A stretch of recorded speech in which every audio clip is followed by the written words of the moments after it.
How would you like to experience the thrill of never being held accountable for your actions? You could crush people like ants without consequence, or tear off their heads or limbs as you please. Believe me, such a life is but one small step away. What point is he trying to make? Freedom? But the freedom to kill? To do evil and get away with it? Why would you offer me that? The creation of a world is the ultimate scientific experiment. I have taken my research to the highest level, where I shall be not just a god, but also a servant to many sacred spirits. I shall heed the truth and perform holy deeds. A god's laboratory is the perfect playground. But it needs the right occupant to explore its full potential. Mortals are found everywhere one looks. Not so with Descenders. I'd prefer my first guest to be a distinguished individual such as yourself. And I know you could make the most of the opportunities it offers. So the condition for entering the new world is to take innocent lives. The same dilemma that Rerir once faced. Could I really bring myself to kill others for my own benefit?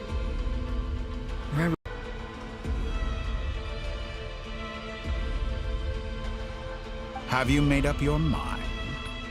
I can't do it. Your playground is no place for me. You're putting your hopes in the wrong person. But we both know I'm not quite the hero you say I am either. I have my own reasons for the journey I'm on. And they aren't all selfless. You've grown a lot since we last met, but there are still things you are unwilling to compromise on. This will only hinder you. Why don't I lower my requirements a little as a gesture of goodwill? I'll give you a little time to learn to be a less noble soul. That'll make things much easier for you. I really doubt I could live that sort of life. And yet you already sound less defiant than a moment ago. The benefits appeal to you because you can read the signs of the times. Why don't we return to my research facility? Your last visit was so rushed. There is much that I have yet to show you.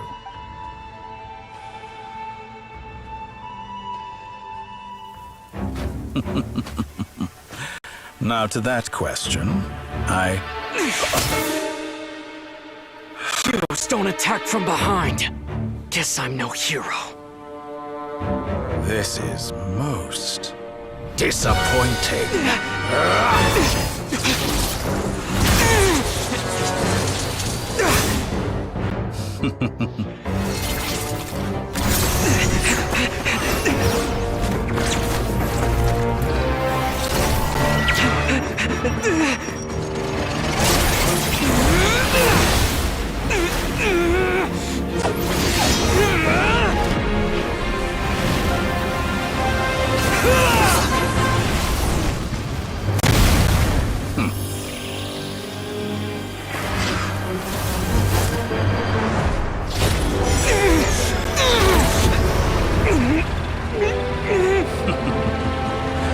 Now then.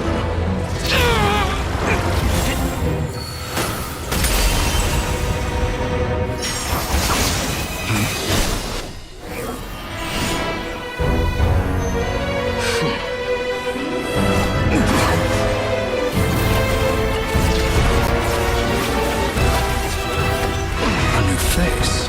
Interesting.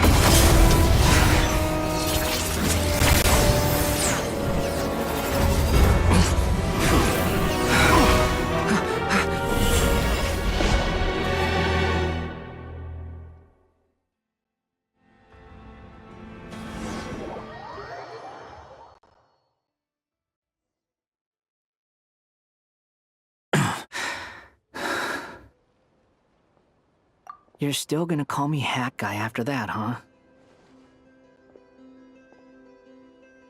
I didn't see anyone else in there who needed saving.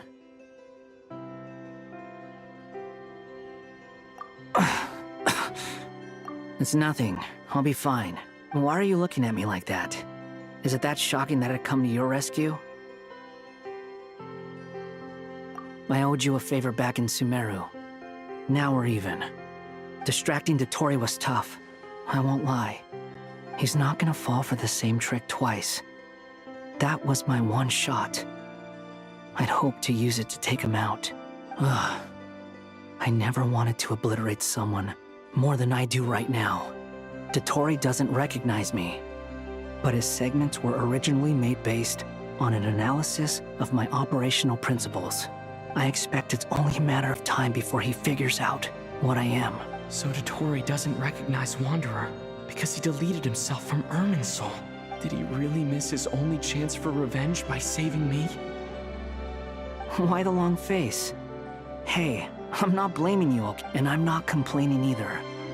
Rescuing you and killing dottore are equally important goals. Everyone would be pretty stuck without you. It's best you live. How are you holding up? Hat Guy said to put safety first, so we agreed to run as far away as we could after leaving the energy field, and only meet up once it was safe. You don't look injured.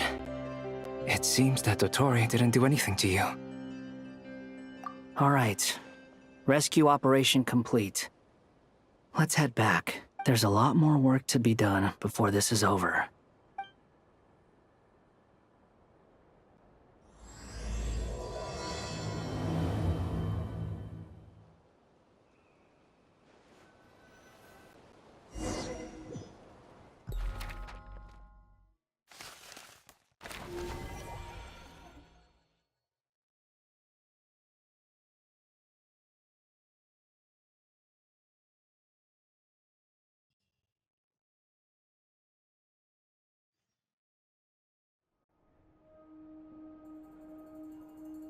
Understood. I will bear the Tsaritsa's degree in mind.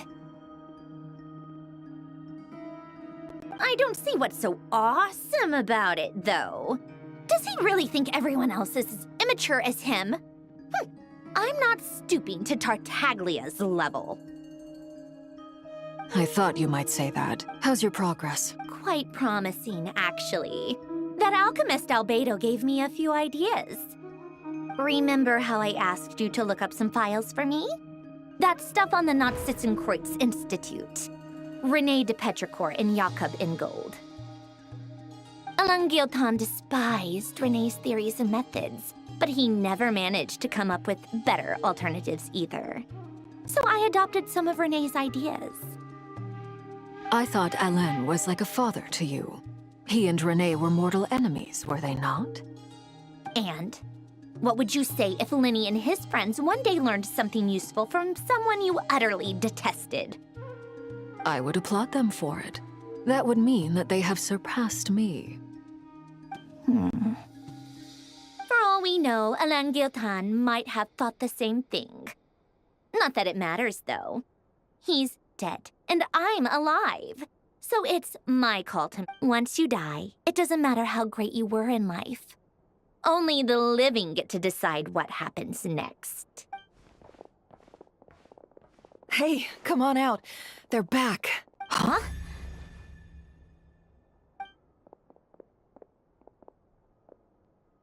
You're back? And your head's still screwed on? And you still have all your limbs? What does it look like? Way to keep your composure, madam. Excuse you. I am perfectly composed. Glad you're okay.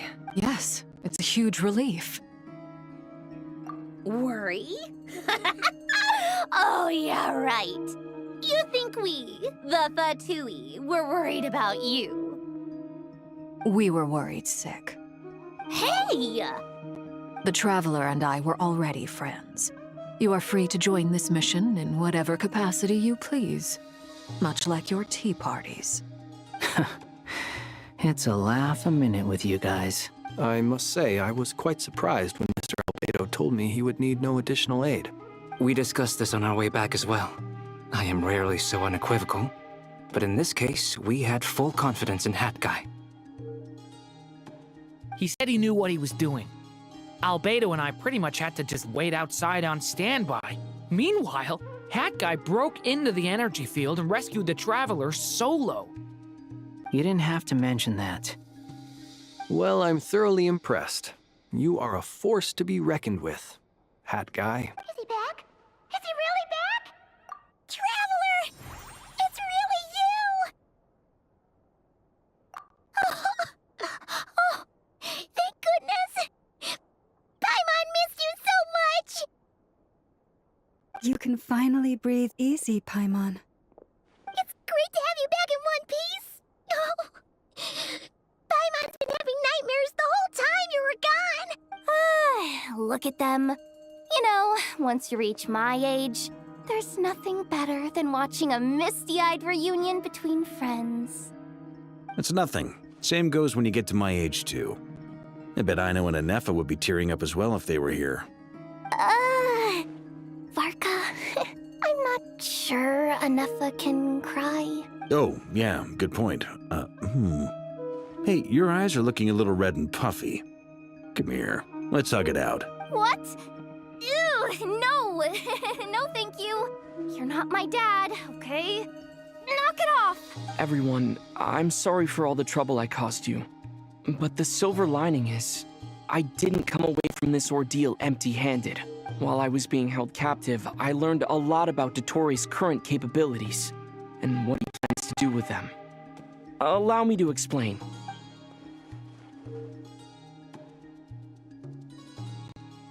The three moon goddesses were even more powerful than we imagined. No wonder Dottore believes himself to be equal to the gods, maybe even superior. Utter blasphemy. While everyone was gone, Nefer and I made an interesting discovery, and I believe Miss Sandrone has something to share too. Ma'am, perhaps you could do the honors?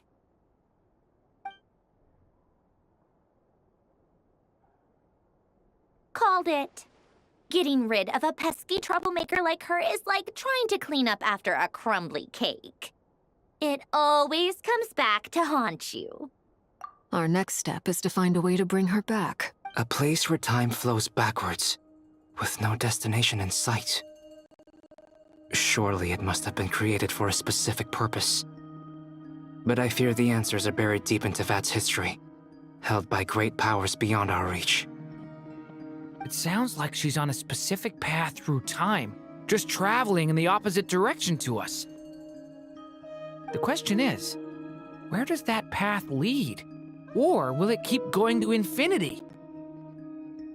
We considered that question as well. Strictly speaking, time is not infinite. Indeed not. Every road has an end. Nicole! You sure love quietly sneaking in mid-conversation.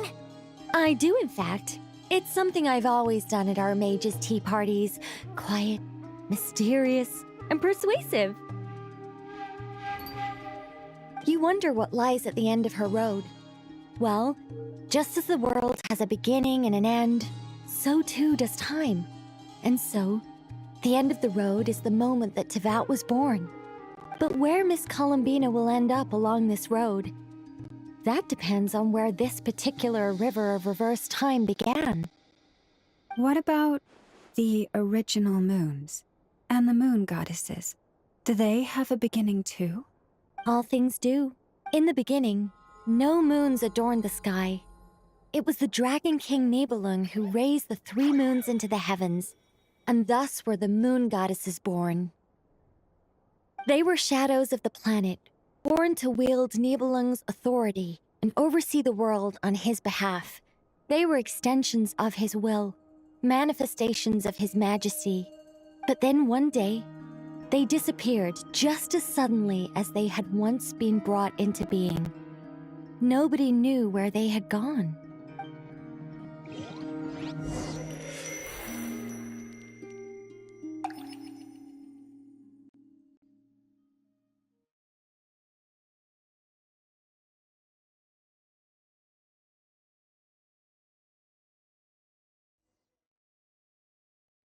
Like I thought, no more paths back to reality have emerged since.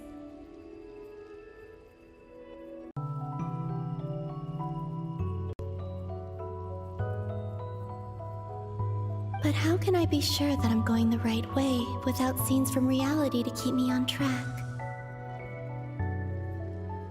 I can't even be sure of how long I've been walking for.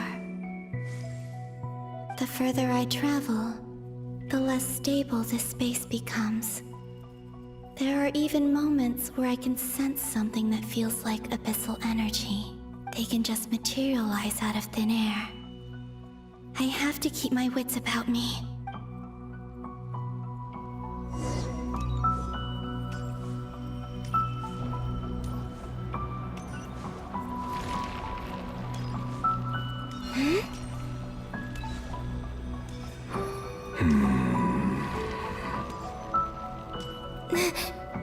Is that the ray here of Solnari?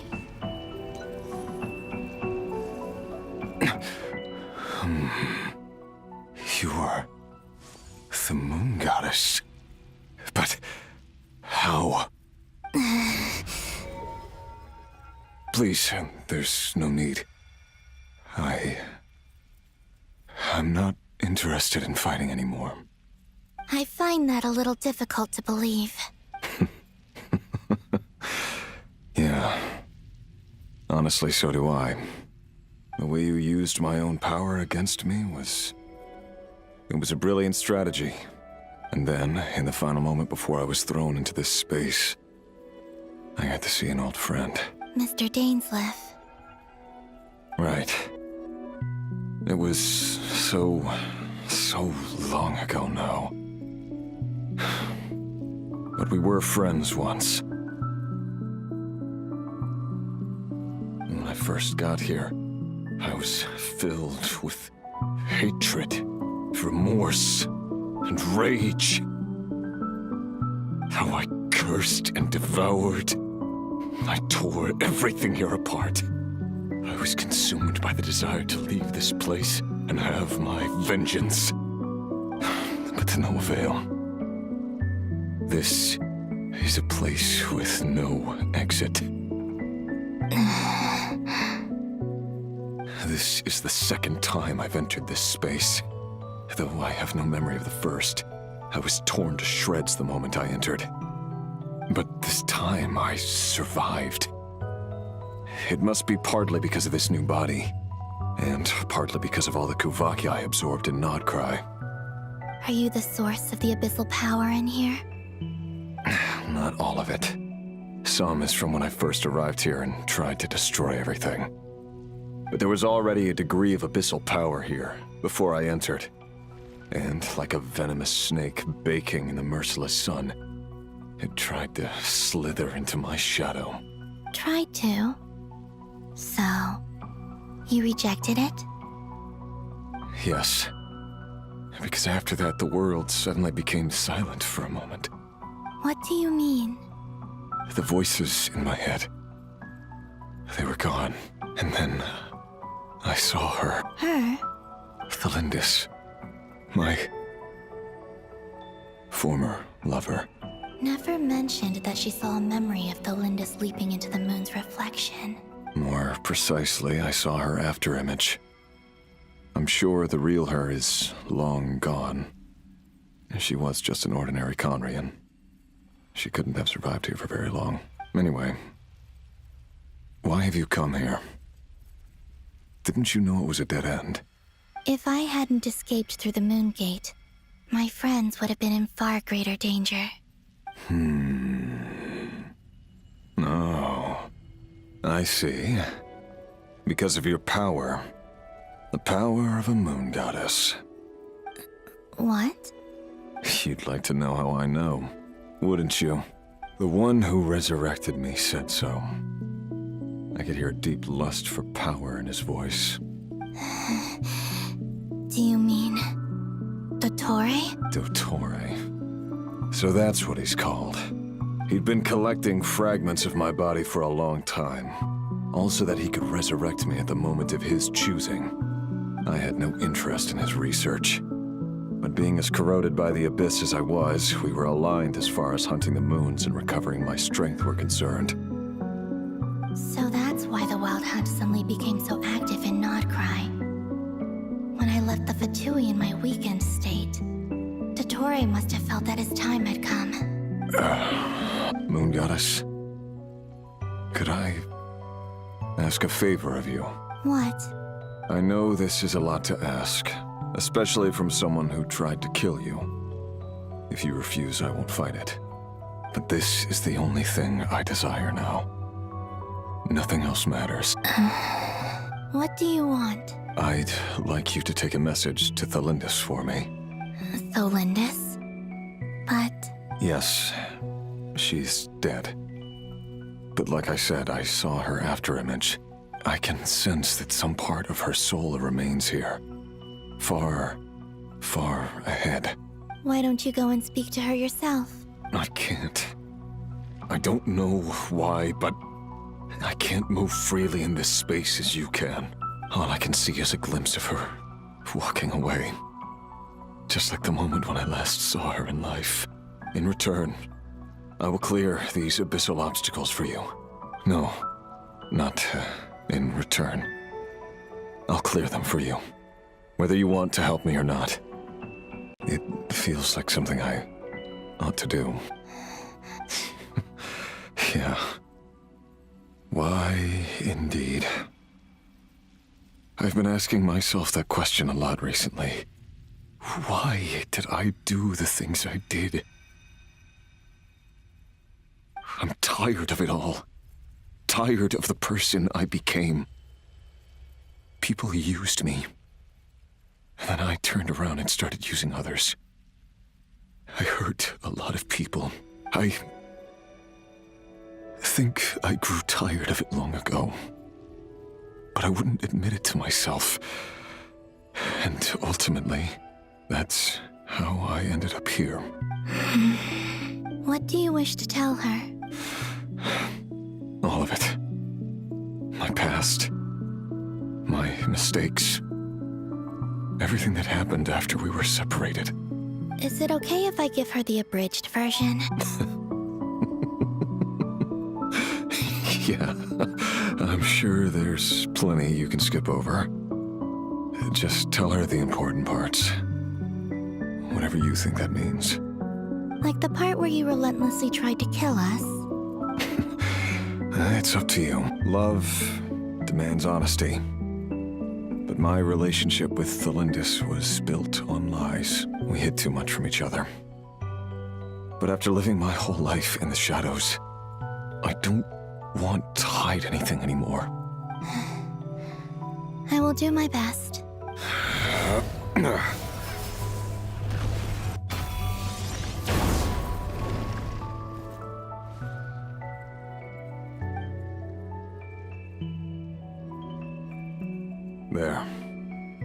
The Abyss will no longer stand in your way. Even though Mr. Dainsliff felt he had to fight you, I think he still regarded you as a friend. Dane? He said that you betrayed him. But he also felt great remorse at never having understood what you were truly going through. Why tell me this? Because... if he'd known that someone could take a message to you, I believe that's what he would have said. Thank you. It means a lot. I know this will sound strange coming from me, but... don't die, Moon Goddess. I can tell that you're determined to get out of here.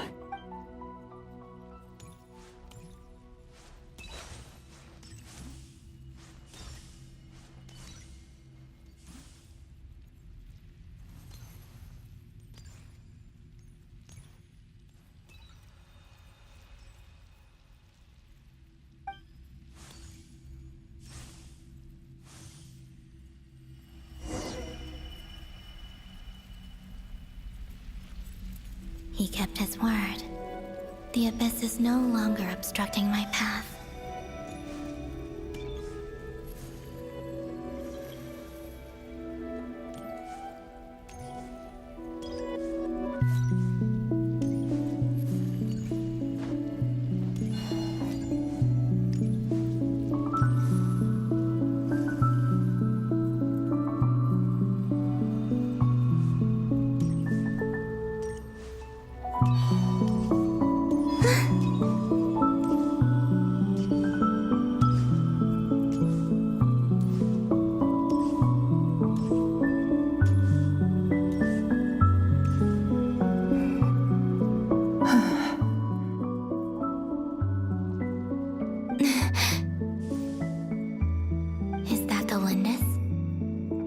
wasn't far off at all. And yet, they can never meet. Hello, Miss Delindis. Who are you? How do you know my name? I've never seen anyone else here before. You can call me Columbina. I promised Rerir that I'd bring a message to you. Rerir? My Rerir? Is he well? He's doing better than he was. Better than he was, huh? Sounds like he's had a pretty rough time. Others have had a rough time on his account too. In many cases, their time ran out because of him. And I'm not just talking about the children of the Crimson Moon.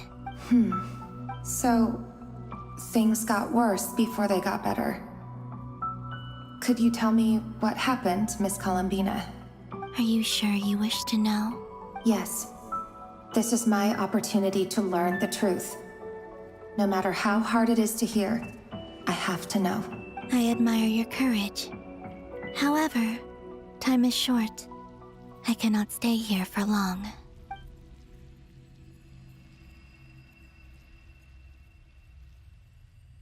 Rerir had seeds of hatred in his heart, and many people nursed them for their own ends.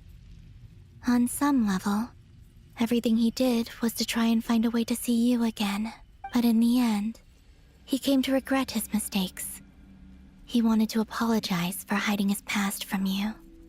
Beyond that, he did not say specifically what it was he wished to convey to you. But I'm sure that you've always been on his mind. You are what has kept him going over all these years. I'm sorry, Miss Columbina. This is so upsetting. I'm not sure how to put my feelings into words. It's all right. I understand. Well, that's everything from me. So, I guess I'll be... Wait. One moment.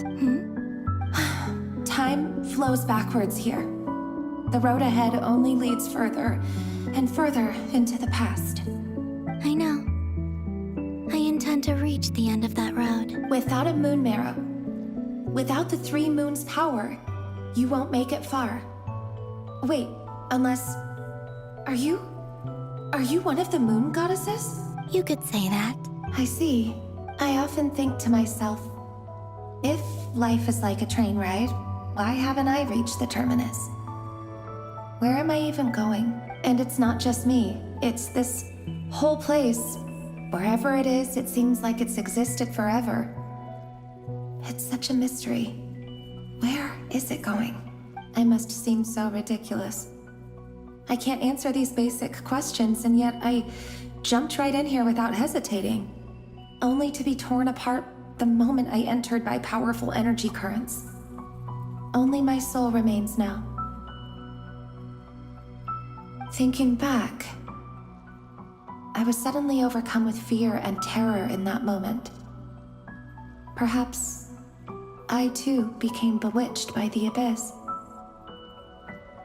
I may have been the leverage it needed to control Rerir.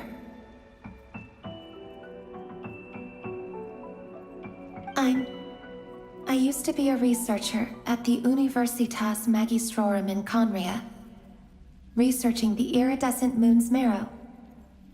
Eventually, I came to the conclusion that time in here flows in reverse. Rerir was one of the Finster King's retainers. With me, he was in an impossible position. It plagued him constantly. I wanted to help him escape his lot in life. I wanted him to be happy. So I thought I'd use this place to return to the past. At the time, I thought I could just go back to the day that the Finster King first found the princess.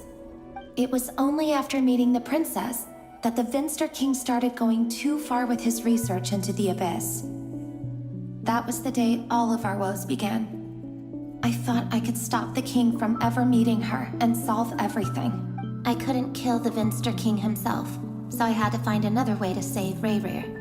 That's why I wanted to go back, to kill the person who had brought new possibilities to our realm. I'm sure it was a futile endeavor, but the Abyss probably enhances the basest human desires. So I naively hoped I could change everything, but I was simply too weak. Like a speck of dust against the whole universe. Look at me. I didn't even survive the journey here. Not physically, at least. I know I'm never getting out of here, but you're different. You can make it, and I want to help you. I owe you that much. How do you plan to help me? Have you noticed the golden energy that exists here? Based on my past research and my observations since coming here, I believe they carry you forward faster. I can share what I've learned and help you understand the pattern in which this energy appears.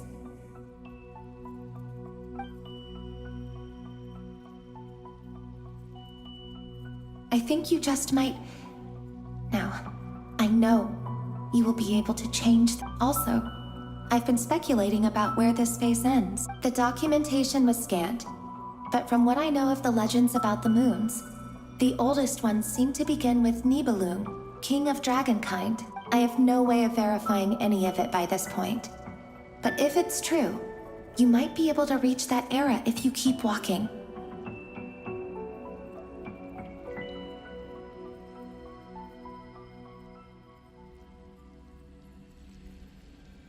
Understood. Thank you, Miss Thelindis.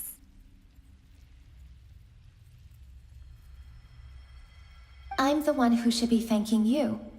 If you hadn't entered this realm of everlasting death, what use would my deductions be? Thanks to you, they have some meaning. About Rayrir, I'm so sorry. For everything. It wasn't your fault. That's not true. Because we both feared bringing trouble upon each other, neither of us ever told the truth. And that dishonesty sealed our fates. But enough about that. I wish you a safe journey, Miss Columbina.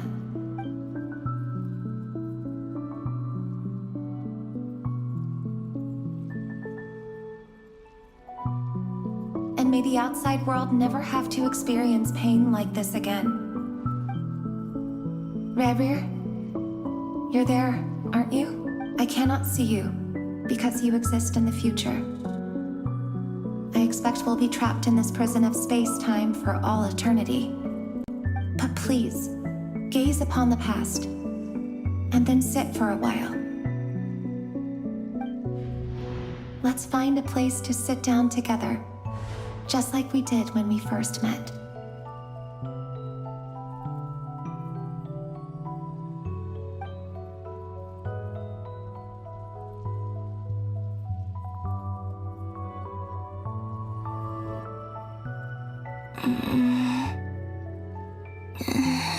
How long have I been walking? How much further till I reach the end? Is there even an end to be found?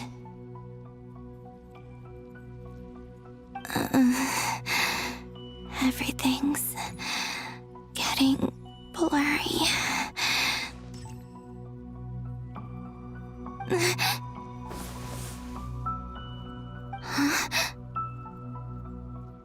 Are you all right, little sister? Have you come from the distant future?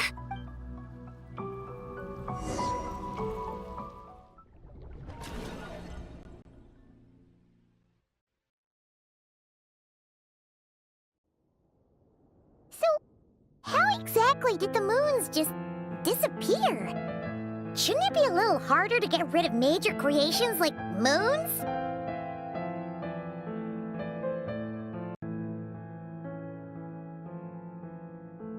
The world is a vast and ancient place. On a certain scale, all life lasts for but a fleeting moment. Miss Nicole explained that the moon goddesses likely perished in the War of Funerary Flame. The moons themselves were also destroyed at that time, save for the frost moon, from which a new moon goddess was later born. Am I missing something then? 'Cause Because the stories say that the moon goddesses were born on the moon, but doesn't Columbina say she was born in Nodkrai? Huh. You're right. Why do their birthplaces differ? What's the difference between the two generations of moon goddesses? Also, remember what Sandrone said? Her scans detected 4 moons. In other words, 4 moon marrows. Technically, the result of the scan means that 4 moon marrows were detected and positively identified as moons in that moment. In other words, this piece of information alone isn't enough for us to know how Miss Columbina is doing right now. Yep. We have no way of staying up to date on whether she's dead or alive. She's on her own for now.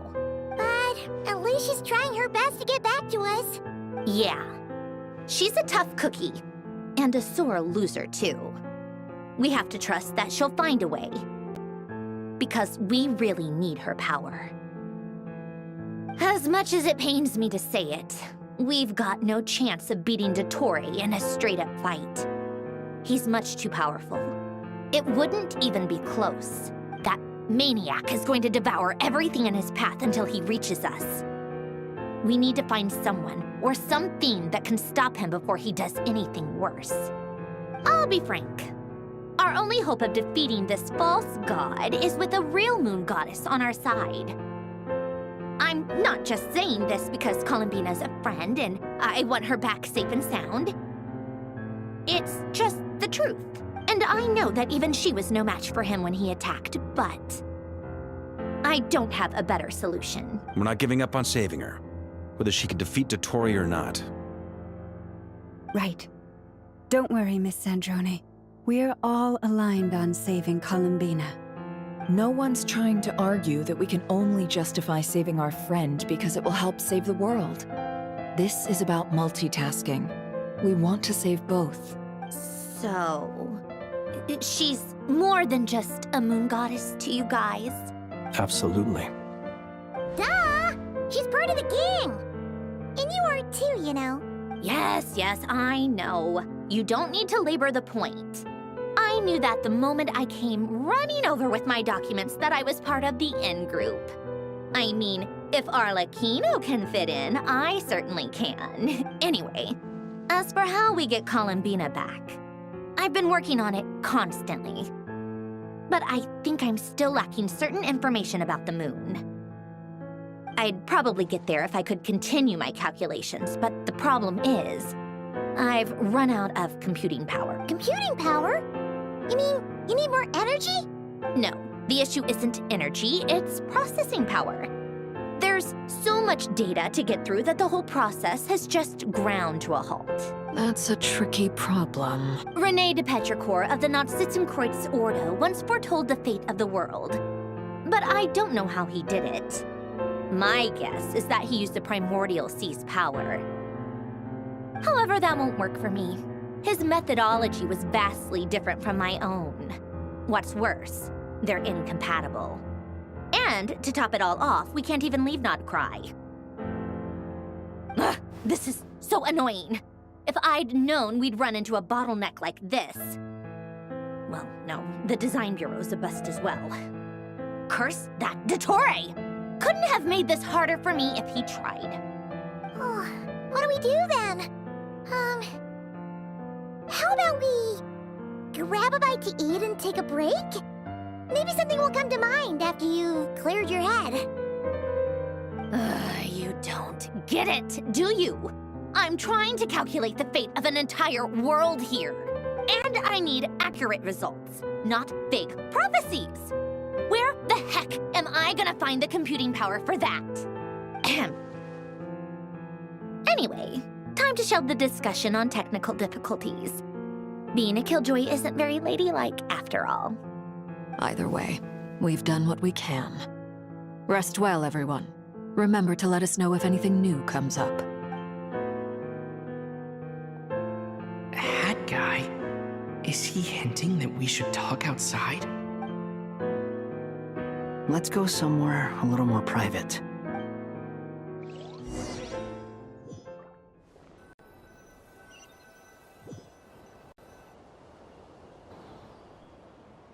You know that Dory went back to Sumeru, right?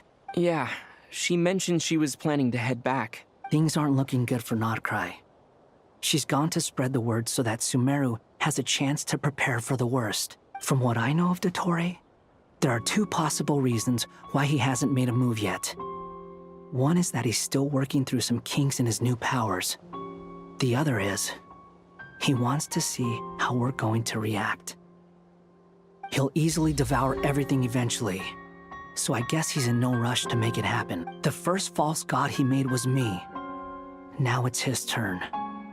Even though my records were erased from Irminsul, dottore's ideas haven't changed one bit. He once told me that becoming a god was like turning yourself into a hungry wolf or giant serpent to devour the moon. Clearly, he began studying the moon goddess's powers long before he even tried making a god. He's always wanted to get his greedy hands on divine authority one way or another. And in the end, he devoured the moon where I failed. In the desert of Sumeru, there is a chessboard built by King Deshret, also known as Al-Ahmar. I don't know if it was a real game, or if he was just trying to challenge his servants and citizens in some way. But creating games and setting rules, gods do that as a matter of course. That's the kind of power dottore craves. Now he has the Trilunar Authority. His power is leagues beyond the common people. I don't think there's any point in other nations rushing to the front line. They're better off focusing on defense and hoping they can fend off any threats that spill out from Nodkrai. Either way, Dory will inform Lesser Lord Kusanali, and she will contact the other gods in turn.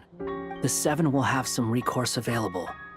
If nothing else, their protection should keep the rest of the world from descending into chaos as quickly as Nodkrai has. So on the bright side, even if Nodkrai is doomed, your friends in other nations won't be in any immediate peril. That's good to know. But I'm not ready to give up on Nodkrai yet. There's a word for people who refuse to let anything go. It's called being greedy. Maybe it sounds greedy to you, and probably naive too. But whatever you call it, that's what gives me the determination to keep fighting. Battles are fleeting, but the will to fight is a long-term commitment. Give up for even a moment, and your resolve will shatter. Why do you always feel the need to do the right thing? No one is born to be a savior. I mean, who's gonna criticize you if you fail or give up? Don't take this the wrong way, but dottore said something similar to me. I guess the Fatui attracts people who don't believe in saviors. Not necessarily. It's less about belief for me. I just want to know how determined you really are. After all, I don't owe anything to anyone else here. Only you. You look kinda worried. If your arch-nemesis was about to achieve their ultimate goal, I think you might feel a little worried too. That's true. Dottore is about to become an omniscient, omnipotent deity. That's gotta be a bitter pill to swallow. Still, you're calmer than I expected. Obviously. I have to admit that my past self was a reckless fool who misunderstood not only the point of revenge, but how to achieve it. And as much as I want my vengeance, I know I'm not gonna get it by acting alone. If the world's taught me anything, it's to think before I act. Too bad it never taught me any other virtues, though. So, I am going to destroy dottore, no matter what it takes. So, what's your plan? I'll get to that. First, tell me, what do you think of Sandrone? Just like Paimon said, she's a friend. How much do you trust her? This is a serious question. Think carefully before you answer. Although she's with the Fatui, she has her own values, and she's helped us a lot. If nothing else, she's clearly going the extra mile for Columbina. I see no reason not to trust her. If you say so. In that case, the three of us need to talk. I have some thoughts about her computing problem. It can be solved, but it will come with a cost. How much? If I can afford it, I'll... Sometimes your heroism really backs me into a corner. You know that? Come on, let's go talk to her.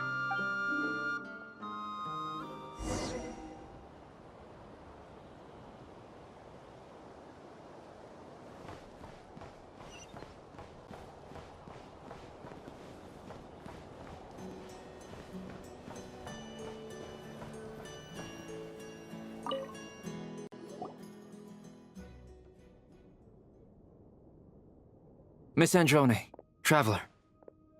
Hey there. Paimon's here too! She was just helping them sort through their things. How did you check? That was fast. The call only just ended. Well, you said it was urgent, so we got here as quickly as we could. Albedo, I have some alchemy questions for you. I see. Looks like my knowledge proved useful after all.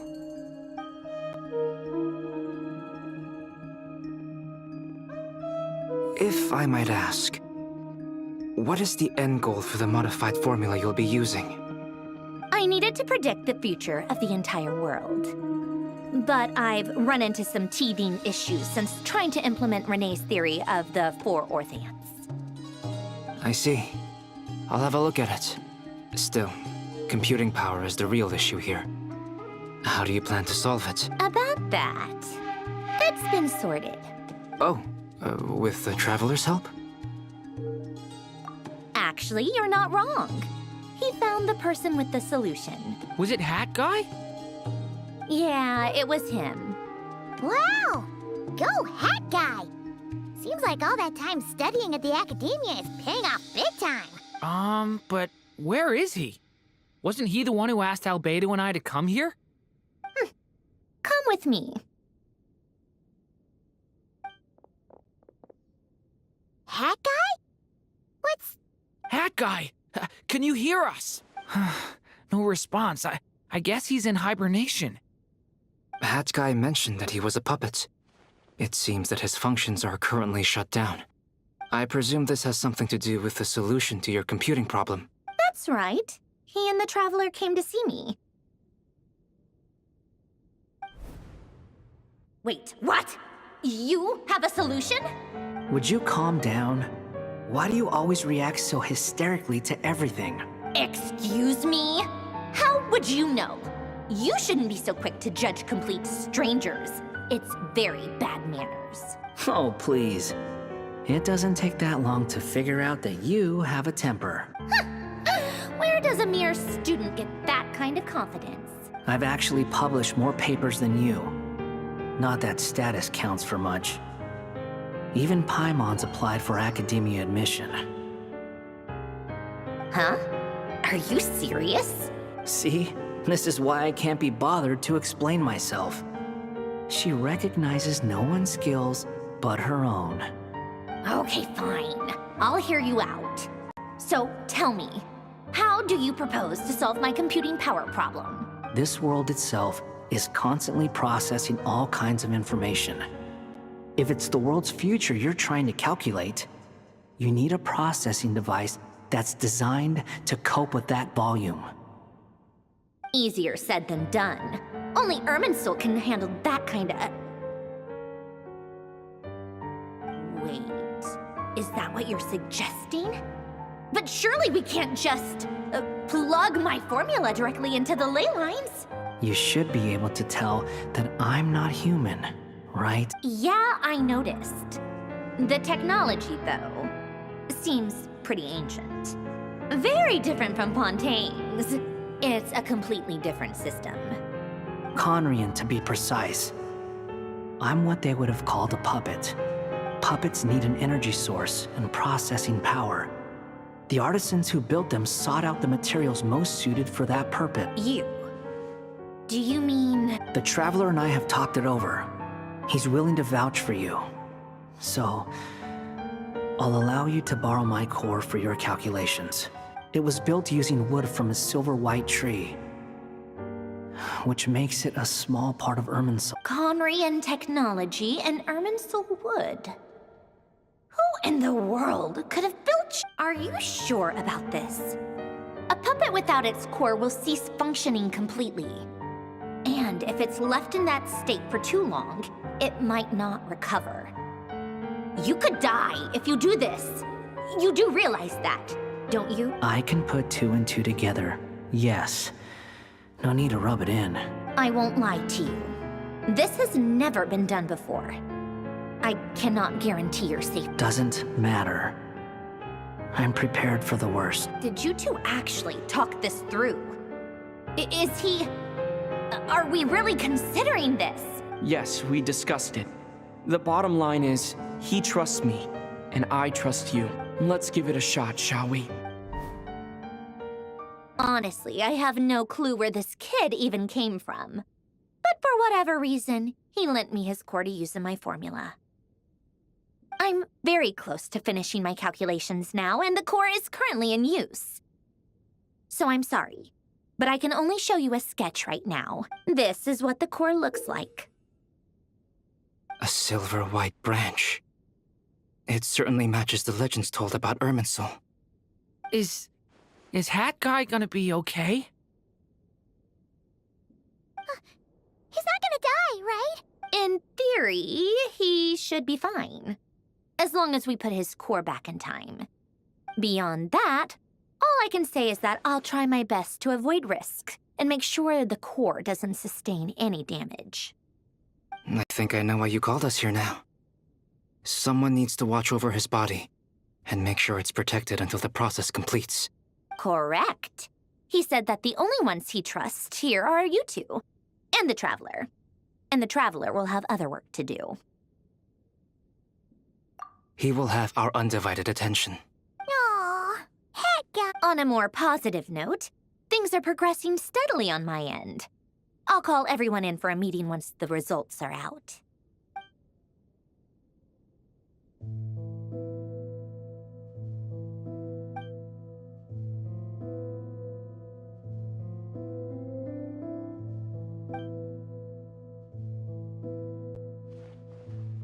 The worst-case scenario with the core removal is either a system reset or a total loss of function. But I'm not afraid. A quiet death should have been my fate long ago. A core is completely different from a heart. It's like another vital organ entirely. I never believed it could be a true replacement for what I sought, but in the end, it turns out the core was more useful to me.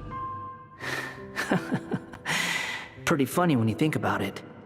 It's like the punchline of my entire life. Do you think there's any difference between a puppet and a human?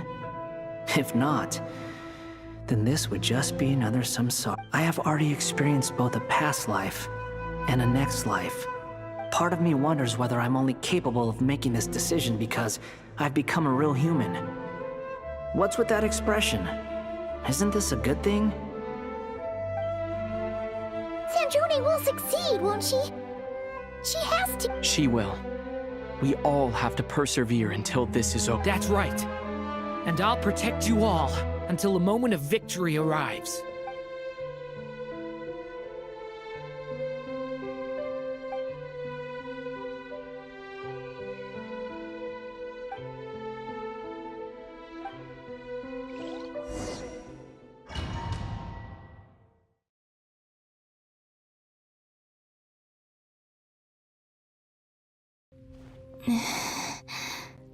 Who are you?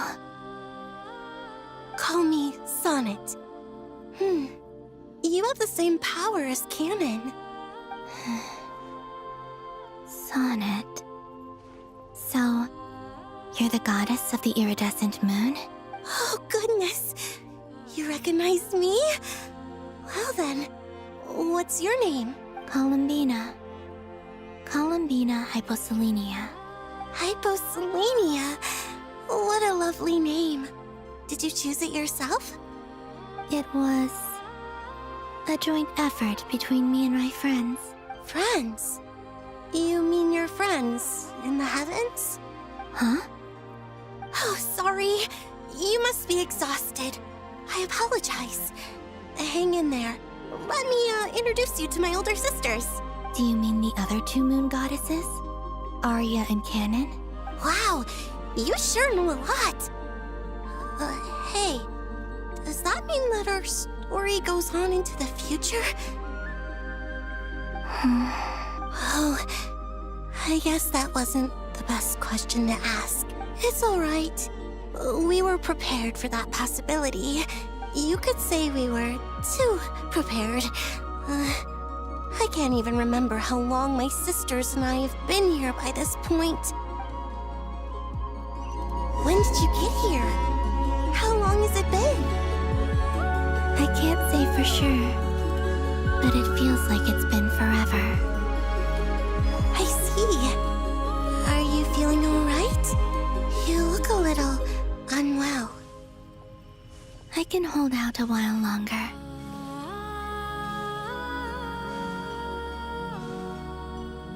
We don't have far to go.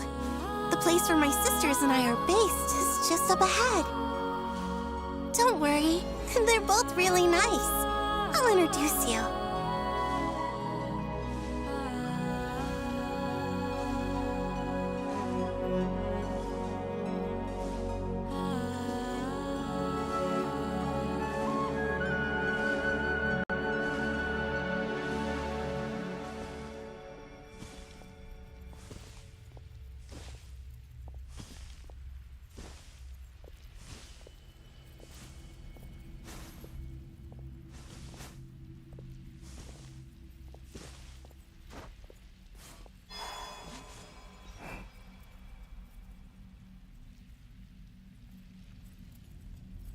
Sisters! I'm back!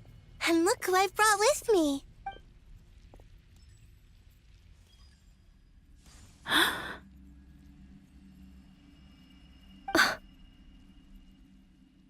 It's our lovely little sister, born in the far future. The pleasure is all mine. Allow me to introduce you to Columbina Hyposelenia. This is Aria, the goddess of the eternal moon. And this is Canon, goddess of the frost moon. Canon, don't you think Hyposelenia's power is similar to yours? Hello, Columbina. I apologize for our startled reaction just now. And please, forgive our little sister if she's been annoying you. She tends to talk a lot. It's fine. You seem shy. Don't worry, Columbina Hyposelenia. No one can hurt you here. Could you tell me where here is? Please. I must know. My dear sister, this is where Teyvat's original ruler, the Dragon King Nibelung, imprisoned the moon goddesses. What? You're scaring her, Canon. No, I'm fine. Please, continue. Nibelung, our original master, created us in the distant past to maintain Teyvat. But he left this world and traveled into the dark universe beyond, to explore worlds vaster still. Day and night, we fulfilled our duty in the heavens, until the day that the first descender arrived. The great ruler of the firmament. The heavenly principles. Is that what later generations call them? I see.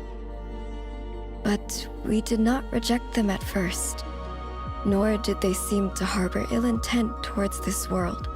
We coexisted in peace. They were like a guest in our home.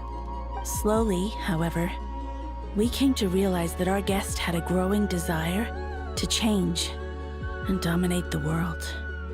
And you didn't stop it? No. There was an order to the rules they set up that Nibelung never taught us. We wanted to know if this order would bode good or ill for Teyvat. All right. Canon and I wanted to know.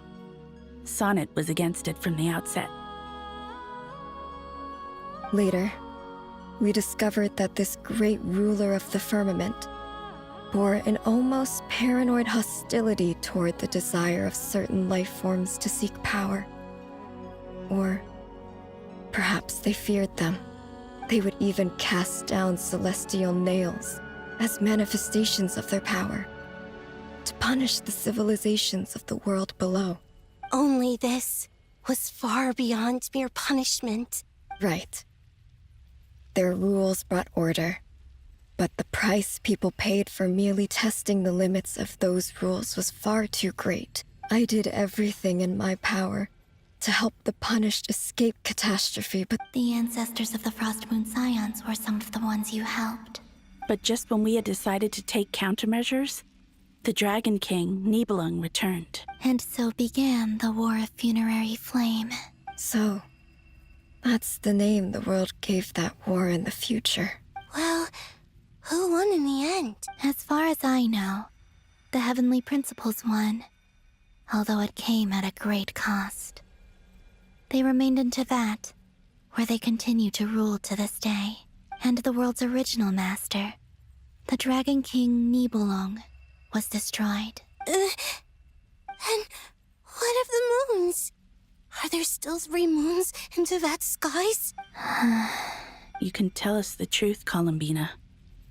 We know we are but remnants of a bygone age. We are prepared for the answer. Only the Frost Moon remains.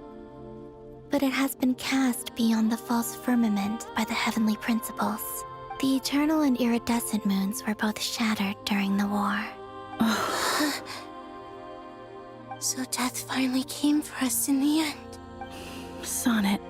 But you're still here, aren't you? A moon goddess cannot live without her moon, Columbina. She's right. That's why I began to disappear. Because the Frost Moon is cut off by the false sky. How much worse it would have been if it were outright destroyed.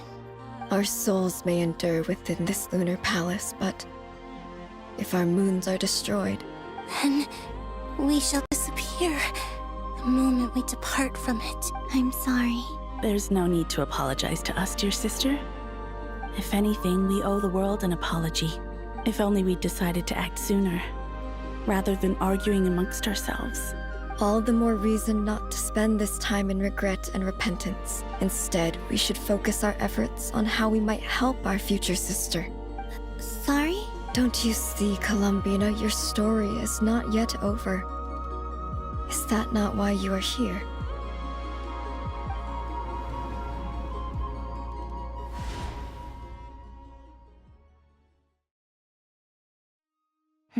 It's done. Initiate numerological array. Continue running primary process.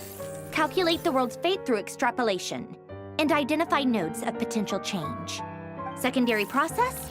Scan for moons. Still 4. The number of moon marrows hasn't changed. Wait, let me think.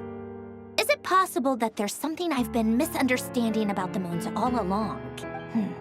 Variables. Variables in the world. I know where potential variables within the world come from. So what about the moons? Are there any variables there? Like their life or death, for instance. What if being alive or dead makes no difference to a moon? But that's so strange. Even immortal gods can die. Why would the moons alone be... Wait! I've got it! I've got it! If alive or dead is considered a variable, we might have had this wrong the whole time. No one ever said that a moon marrow equals a living moon. We just made that assumption ourselves. Initiate secondary process. Scan again. This time filtering out interfering perimeter, moon marrow. I don't care if they're natural or artificial. Get them out of my search results! Why? It says 3 moons still exist in Teyvat, even after excluding the moon marrows. But we know for a fact that 2 of them are dead. Redo the scan. Narrow the results to living moons and real moons. No, scrap that. Narrow it down to moons that have lunar authority and remain alive. Why? What is this, Columbina? Has the world lied to us? Or are you the one pulling the wool over our eyes?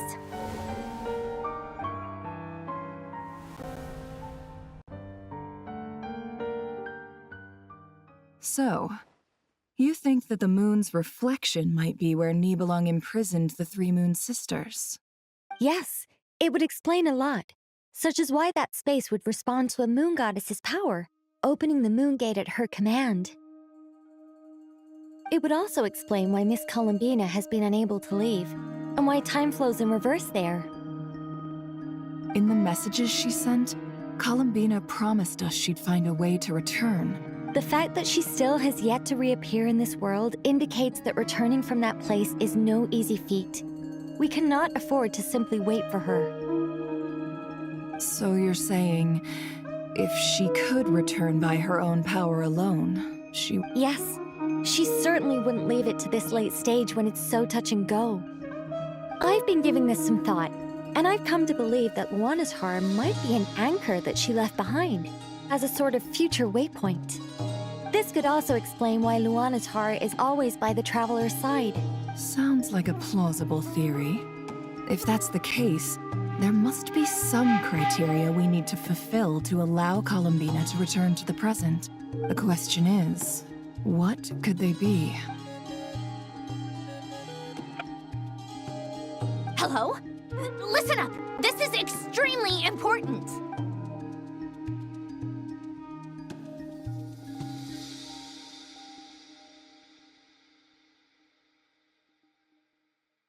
Not only is Columbina alive, but she may well exist in a form unimaginable to us. I'm still unclear on the details, but she's done something truly inconceivable in the past. And the clue to what she's done lies in the moon and teyvat sky. Truly amazing. Oh, I'm so delighted for her. I'm sure we all feel the same. And I'm sure Columbina is ready to get back here and fight by our side. I'll keep my calculations going and try to find some way of coordinating with her. But that's not an excuse for everyone else to slack off, okay? All of you had better keep trying to think of solutions. How can the dead moon still live? And Luanatar...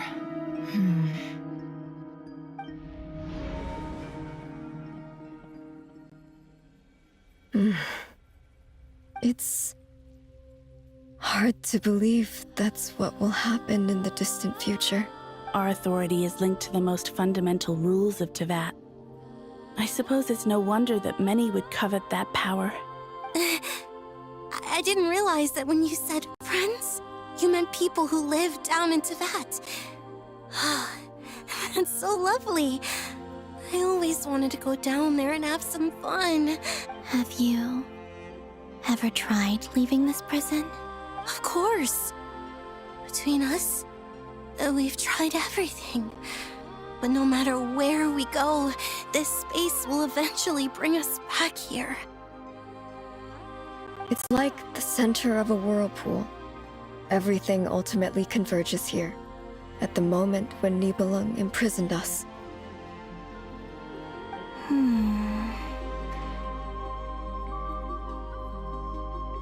In that case, have you tried using any of those pathways that connect this space to the real world? Sorry? They're passages through which you can make small-scale changes to reality by using Kuvaki. Or am I the only one who can use those passages? Because part of my soul remains in reality. Kuvaki. What is that? You don't know? It's a unique kind of elemental energy found only in Nodkrai, the land from which the moons arose. Oh. Well, it's true that the moons first rose up from the part of Teyvat you say is called nodkrai. But there is no difference in the elemental energy between there and anywhere else. What? Could you show us some of this Kuvaki? Hyposelenia? Maybe if we see it, it'll make more sense. Okay.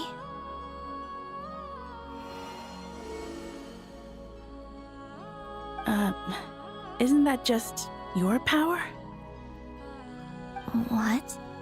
But it's everywhere in Nodkrai. In the air, in the land. Even the creatures who live there have adapted to its influence. How curious. This Kuvaki certainly did not exist anywhere in the world before we were imprisoned. Let alone influence living creatures. So, how exactly does it affect them anyway? Can they float in the air like us? This is so strange. Why would their reality differ so much from mine? Columbina, you're looking for more than just a way out of here, aren't you? Yes. If I am to help my friends, I will need tri-lunar authority on par with that of our foe. You mean... you'll need our power? This sounds extremely risky. The Three Moons' powers are not mutually compatible. Concentrating them into one goddess will be a very painful process. And if... I know. But I'm willing to take that risk. Even so, let's say we successfully transfer our authority to you. How will you take it outside this prison? Nibelung constructed this realm specifically to prevent us from using our powers to interfere in his war. No moon goddess can leave this place alive. What if I don't leave alive?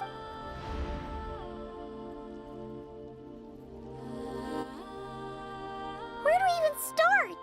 How are we supposed to figure out what we're meant to do to help Columbina?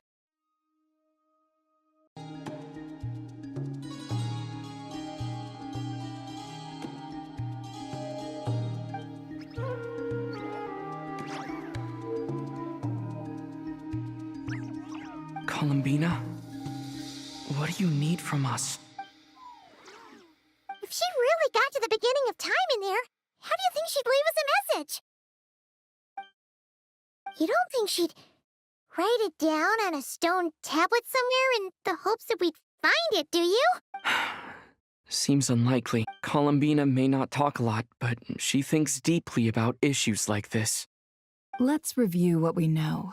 This is the Columbina who fought alongside us against the Rahir of Solnari, and with whom we celebrated Moon Prayer Night. She knows our personalities, our ways of doing things, even our unique strengths and abilities. So, if she wanted to tell us something from a long, long time ago, what would she do? Oh.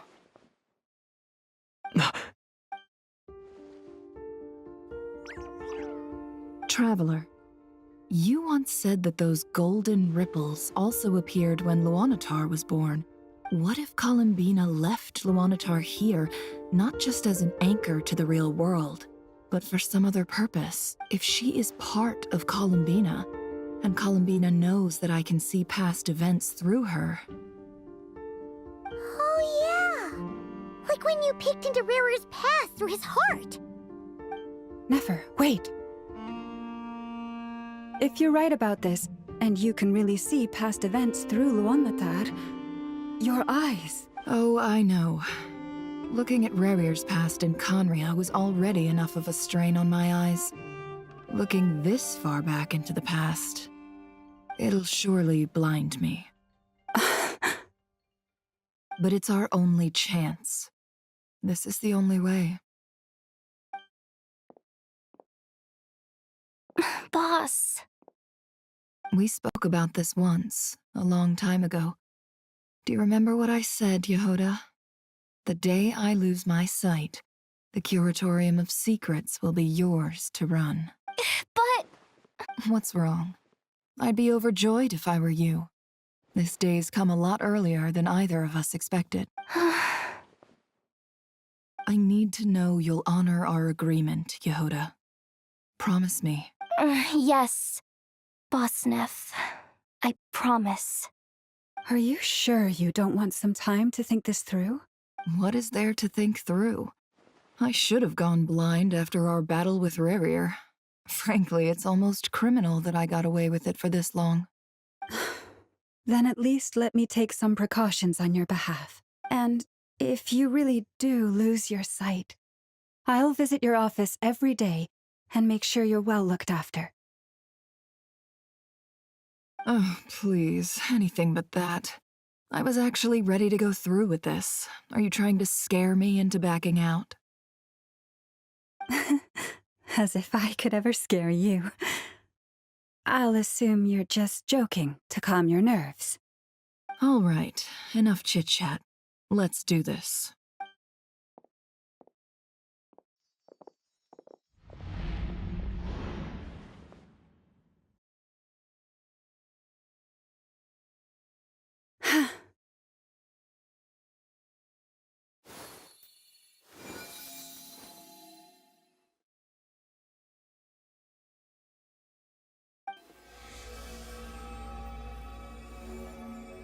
All done.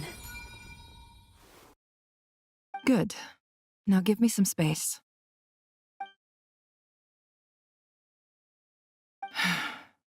Come on then, little one. Show me what happened in the past.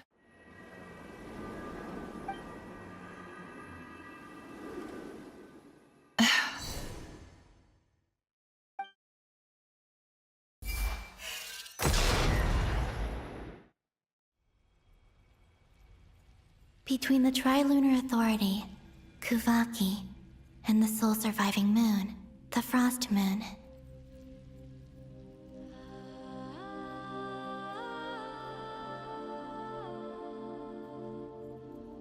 I think I might know how to get back, but I will need my sister's help.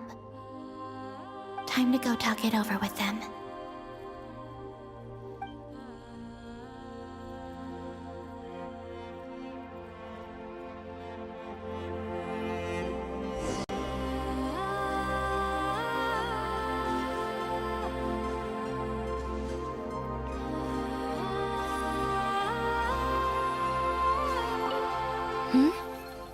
Have you decided what to do? I hope it's not too dangerous. You really scared me when you said that thing about not leaving here alive. Come on, let's go find the other two.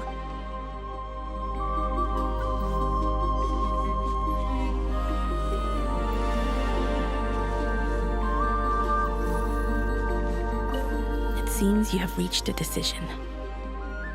I'm all ears. What do you propose?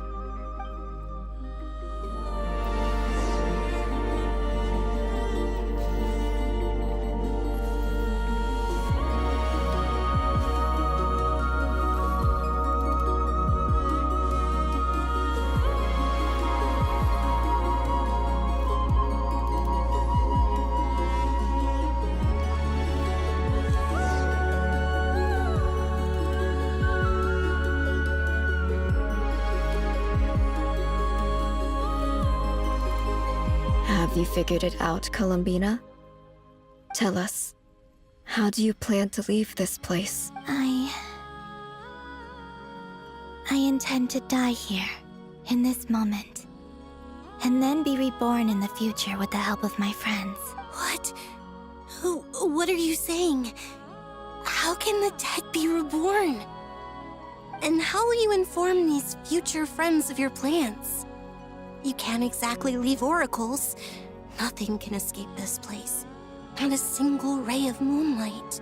And even if you found a way, what if they never find the message you left for them? No, that won't happen. Come again?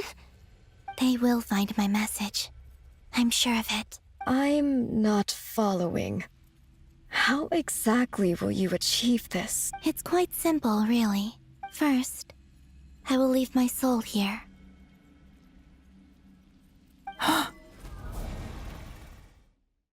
I see it. Your soul? You mean you're a divinity? Yes. I once left a portion of my soul in the future. One so small that this prison barely noticed anything. In this very moment, she can resonate with my soul across time. When the time comes, I believe that she can serve as an anchor to pull my soul from here back to the future reality. Just as gravity connects the world to the... Exactly. In the future, where I came from, the moon has been cast beyond the false sky, but I can still feel that it is there.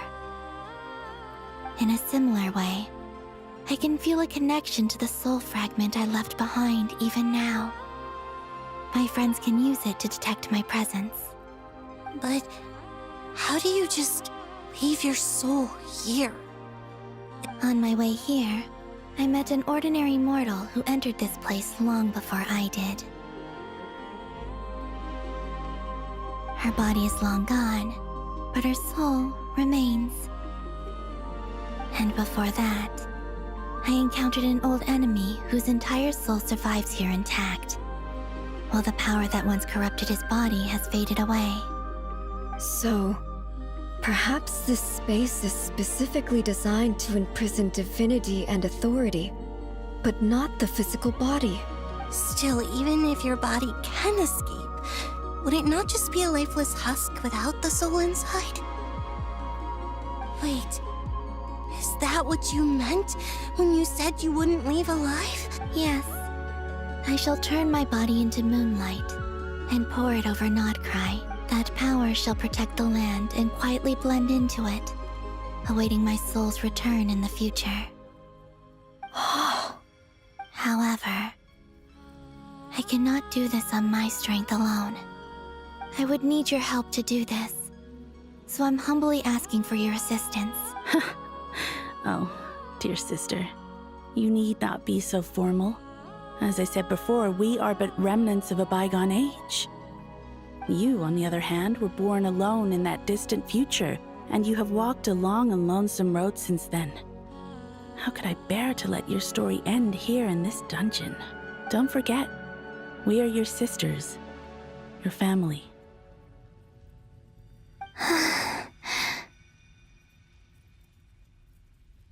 Arya's right.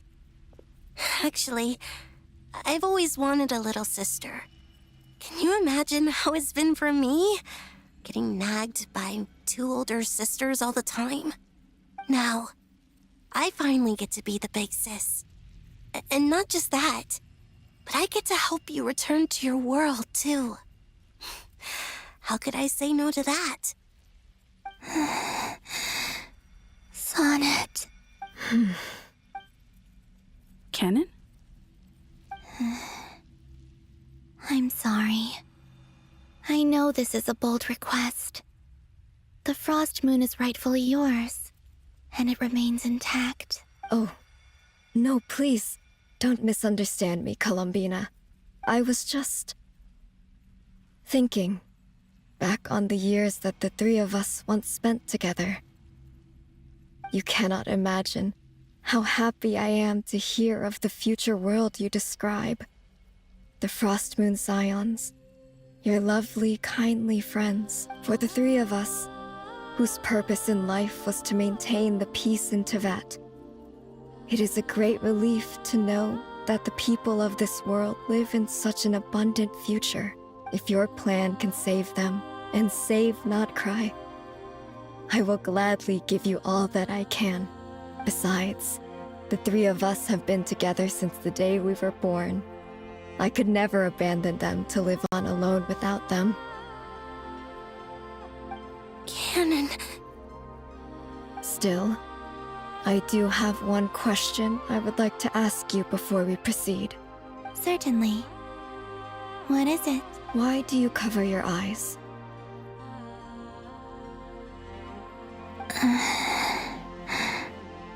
Yeah, I was curious about that too. But it seemed personal, so I didn't want to intrude. There was a time when I refused to look upon the world. I believed it was full of nothing but lies and falsehoods. I wished to hide my feelings, seal my heart, until I could return to my true home. I see. Perhaps that decision saved you from ever having to see the false sky again. But at the same time, you likely missed out on many true and precious things, like the smiles on your friends' faces. Promise me this, Columbina. When you return to the future, open your eyes, take a look at the world around you, and see your friends. I'm sure that you know this already, but that is your true home. Give me your hand, Columbina. Arya, Sonnet, you too. Okay. All right.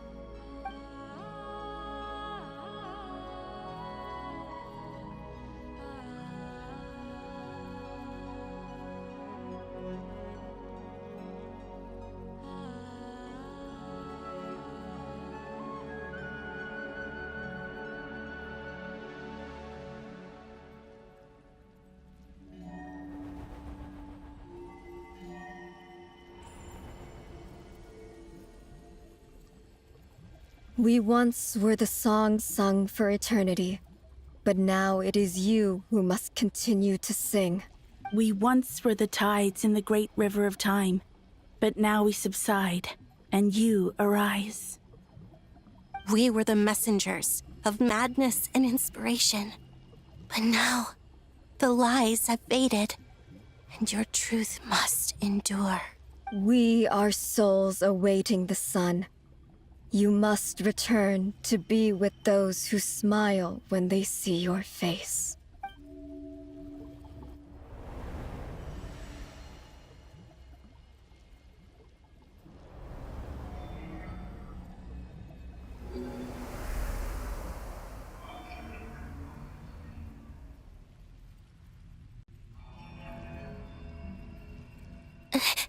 Is it done? Yes. We have transferred the authority over all 3 moons to Columbina Hyposelenia. From this moment on, she is the Tri-Lune Goddess, the one and only moon goddess of this world.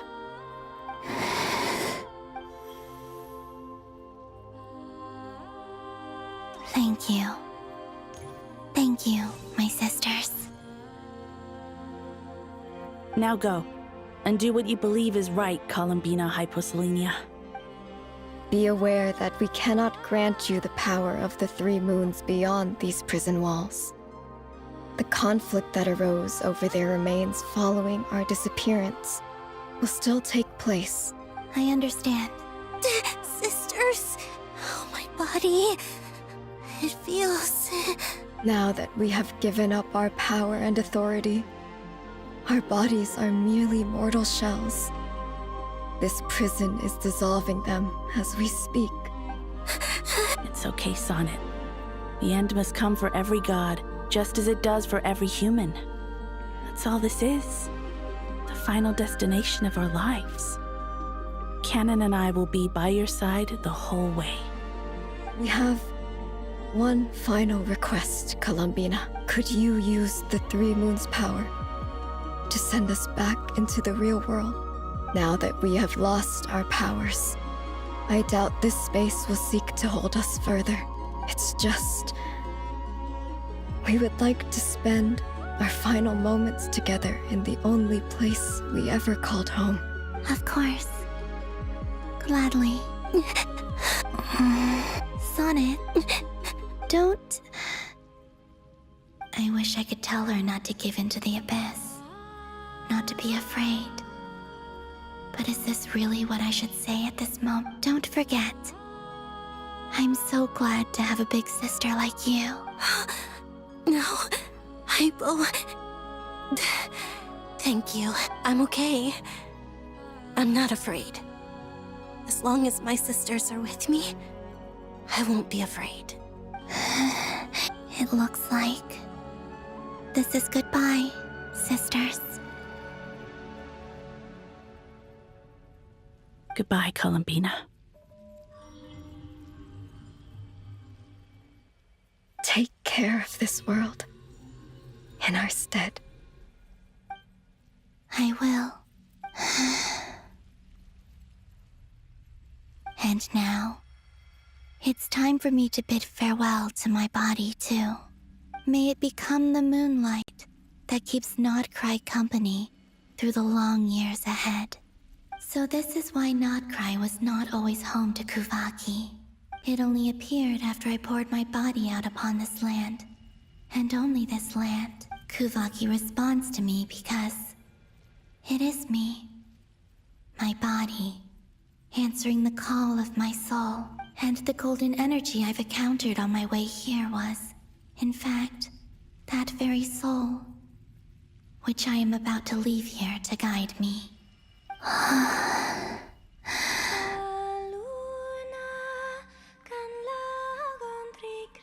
O power Tri-Lune, eternal moonlight. I, Columbina Hyposelenia, lay aside my body. Let it be cast into the dark night to illuminate the future. May it be a companion to all who dwell beneath the moon.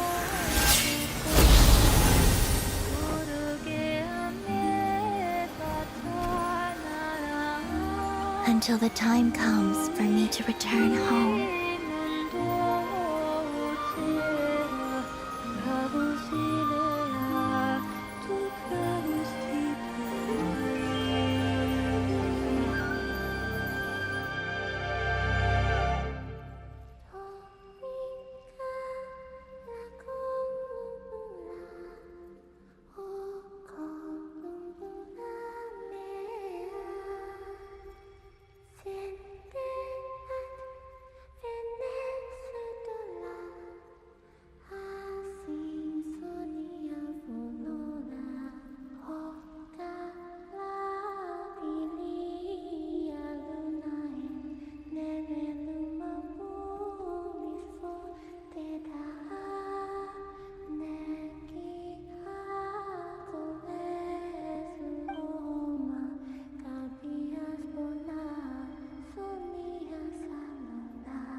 Are we even allowed to see that? Is anyone? Oh, can you still see? How many fingers am I holding up? I see 2 fingers, and a look of sheer terror on your face. Truly astounding, Miss Nefer. Your eyes have glimpsed the very ends of the world, and yet they remain as sharp as ever. Or is the credit for this miracle due to Miss Lauma? It seems that even time itself is no match for your medical skills. Surely you jest, Mr. Flins. I suspect we have Columbina to thank.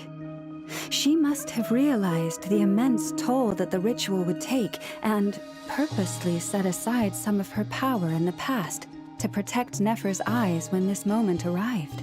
There is always a great price to pay for witnessing the truth, but it seems that this time, Columbina has shouldered that burden on our behalf. She chose the perfect method of getting a message to us. Though her eyes were always shut, she was clearly so perceptive. She knows us well. She knew exactly how we would think and what we would try. Despite being separated by time and space, we're seeing the same possibilities and... We still don't even know if she's okay right now. But as long as there's a chance we can do something, we'll fight to make it happen. We'll get you back somehow, Columbina.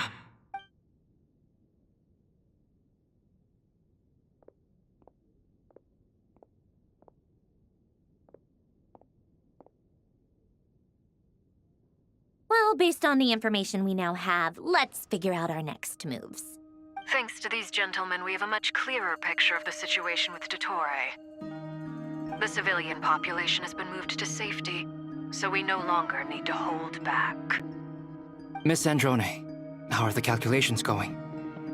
So far, so good. I'll keep seeing how far I can push the system, though. Can't have Hatman being powered down for nothing. There's still a long road ahead. Where should we begin?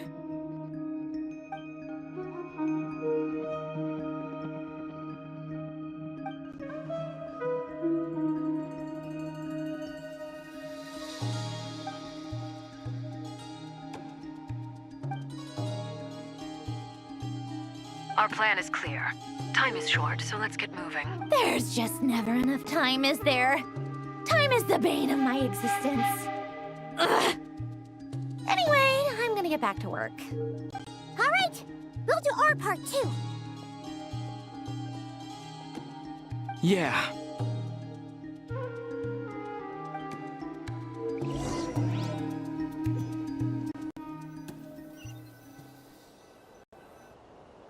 Albedo's theory says that elemental energy can dilute the light realm's power, but I'm no expert in building elemental defenses.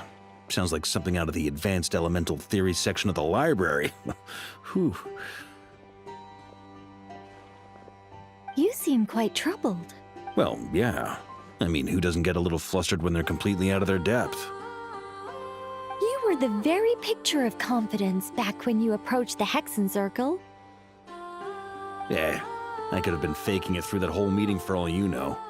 Who's to say I'm not just a ball of nerves in a charming and gregarious package? Oh gosh, really? I'm so sorry, I had no idea. Well, you're all the braver for it. Still, I was much more in my comfort zone than I am here. At least in Mondstadt, you can cry for help from a cliff top and actually stand a chance of summoning Barbados himself. Things have never looked bleaker than they do now. If we don't pull this off, Teyvat's doomed, isn't it? Oh, you think so? Actually, yes. Yes, it probably is.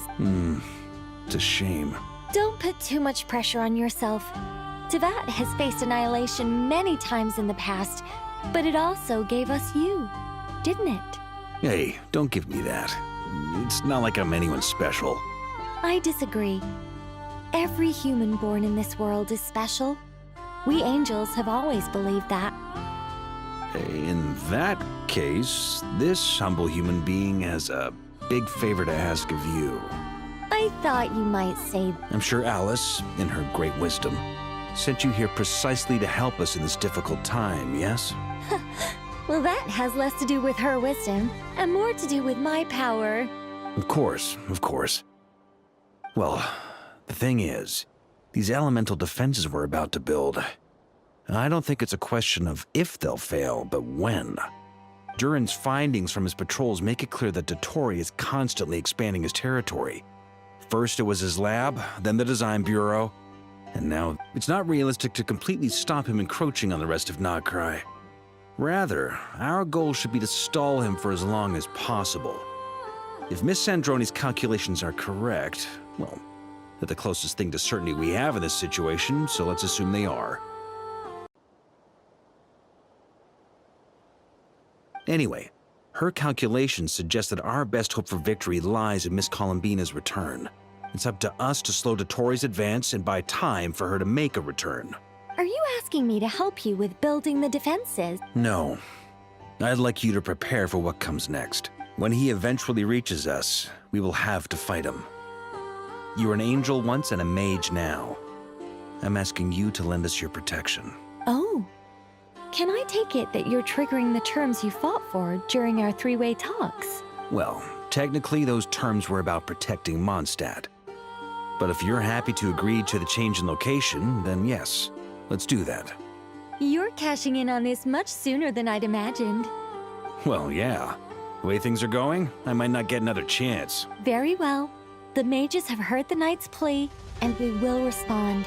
To tell the truth, Alice and I had already discussed how we might help you all, so I didn't come empty-handed.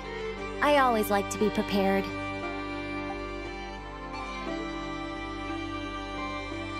This is... wow. Yeah. This is great. Seriously, thank you. It's been many long years since I had a chance to dazzle humanity with a little divine intervention. To humbly serve as a reliable and responsible guide. Anyway, Knight of Boreas, please accept this gift in recognition of your great virtue. Go now. May the angel's blessing deliver you safely to your destination.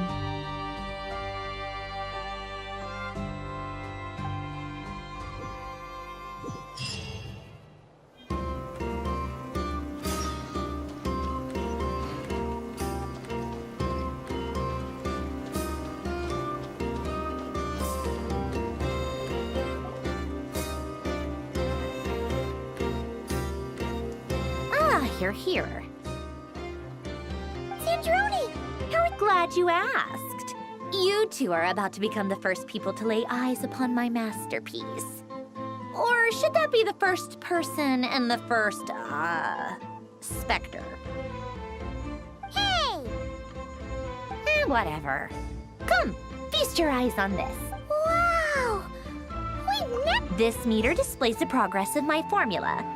Currently, it's still making the most important connection. Once it's finished running, I'll deliver it right to your side. And then, we can finally bring Columbina back. What do you mean, deliver it? Can't you just tell us over the Dodo communication device? It'll just... You're such a greenhorn. This isn't the kind of formula you solve in math class. It's a highly complex algorithm capable of constructing a framework of rules. Whatever. We'll be here all day if I start trying to explain it.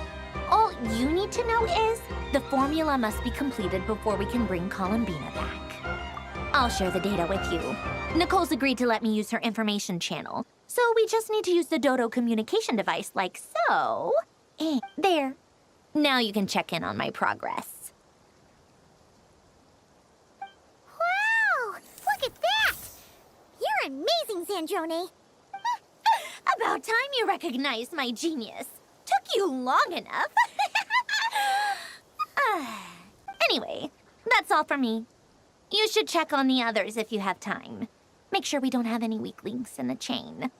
That might sound harsh to you, but close supervision is a common practice in the Fatui. Not looking to catch anyone out. I just care about everything going smoothly. That's all. I'm kinda stuck here while the formula's running, so I need you to be my second pair of eyes in the meantime.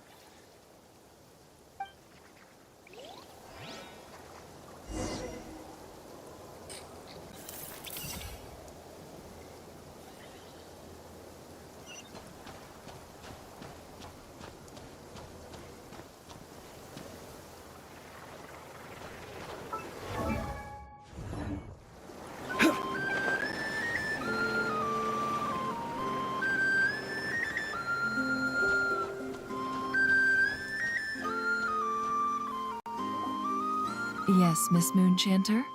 What are you staring at? You always address me in the strangest ways. Lady Moonchanter one minute, Miss Moonchanter the next. Yes, and? Are either of those incorrect? Not as such. It's just that I simply call you Nefer nowadays. Uh-huh. That's my name. What's your point? The point is I don't add any honorifics or titles. Meaning what? That maybe we're on friendlier terms now than we used to be. Is that how you see it? And I thought I was the one with eye damage. Never! Wilma! Paimon, traveler. Just swinging by to check in on you. How are things going? Did you manage to get some rest? Don't worry about me.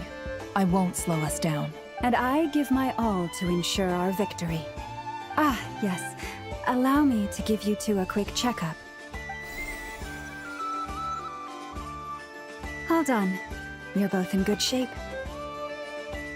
You're welcome. You'll have your work cut out for you in this battle against dottore, so make sure to get some rest in first. Paimon will keep an eye on him. Don't you worry. I'm glad to hear it. Take good care of yourself, too, Paimon. Sure thing.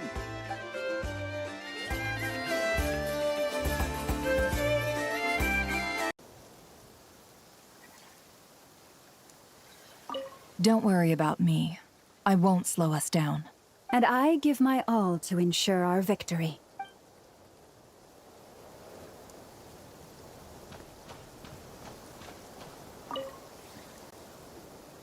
Traveler, Paimon, a pleasure to see you both. Flans! How's everything coming along? Fairly well, if I do say so myself. Personally, I am ready to confront dottore head-on. Ooh, you sound much more serious than usual. To be honest, I am not usually fond of exercising my full strength. For one thing, it's hardly conducive to maintaining a low profile. Besides, I believe one should have the right to choose when to show their hand. I am conserving my strength until the moment of battle is upon us. Anything to boost our chances of victory. Seeing you get into the zone like this really puts Paimon at ease. Huh, Traveler? I consider it an honor to have your trust. Rest well. I look forward to seeing you both in your element during the battle. Rest well.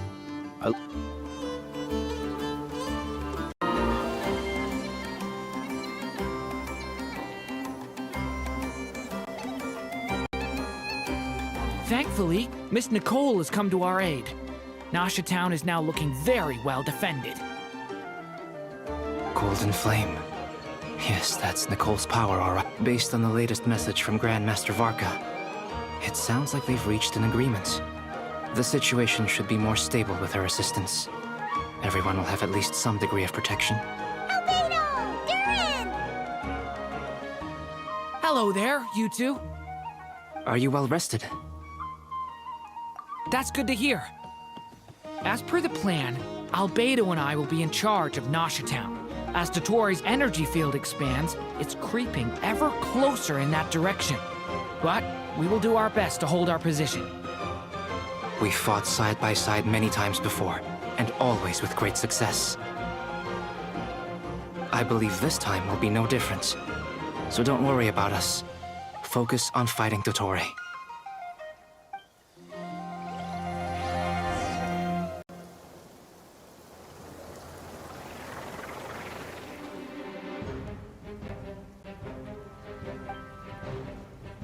Here they come.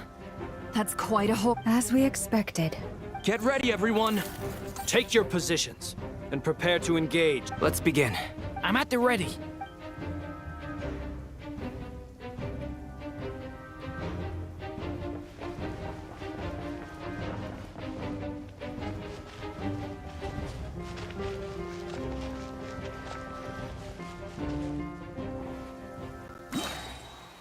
What a waste of time! Your Go! Water jet! Yeah! The long sleep beckons. Observe, keep. See you at the graveyard. Another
Poorest lamb, with one heart, we pray. The deception and these creatures cannot stand against us.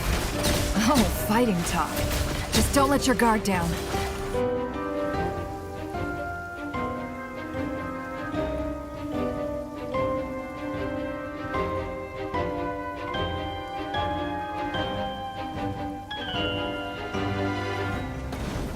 Burst forth. Feel this ancient power. Thunder! Stay away from me! That was easier than I thought. Naturally. What do you mean? Is it because...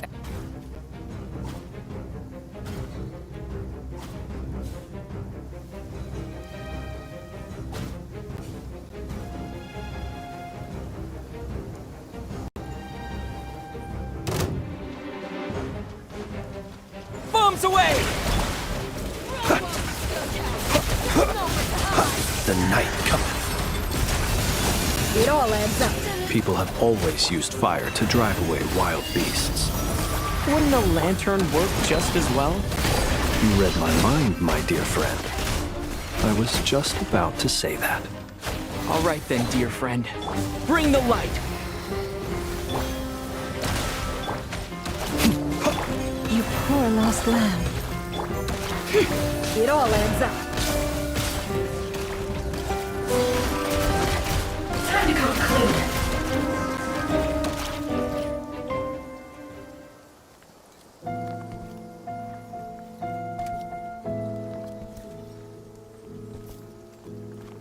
You're looking well. I trust you've had a good couple of days. Dottore. It's actually a good thing, in my view. If the subjects of my experiment were to die prematurely, it would throw quite a wrench in the works. And so, I must thank you all for your resilience. We are no longer on the same level, but you are nonetheless worthy of my respect.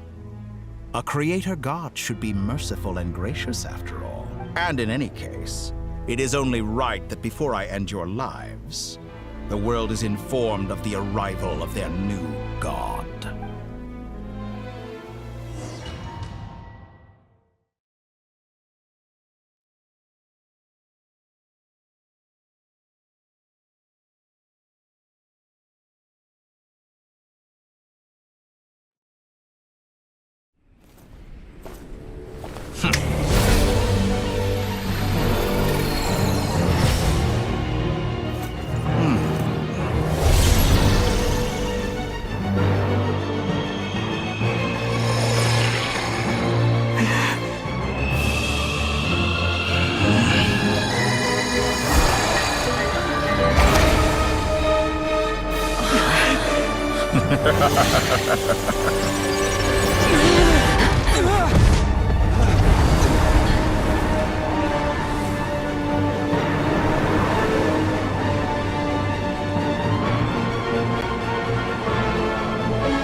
The experiment begins.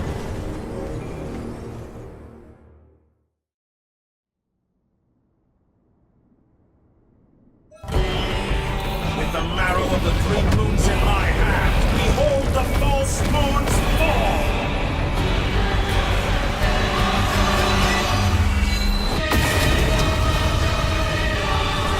Did you honestly think that would hit me? No more lies. Be shackled! The deception ends here. Time to come clean.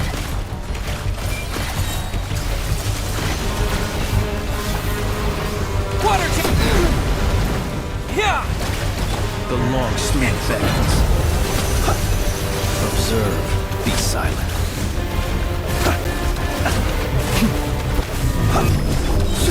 Can't hide the truth. With one heart and pray. Seek within. No more lies.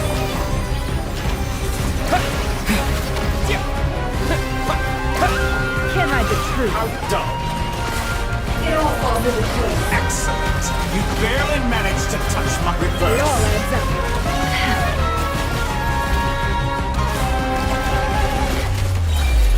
The deception ends here. No more Ant in my palm. Oh. I've been moved inside another space. And it's sealed off. Looking at the structure of it, it seems like dottore intends to trap us here. There's no exit. Our endurance is about to be put to the test.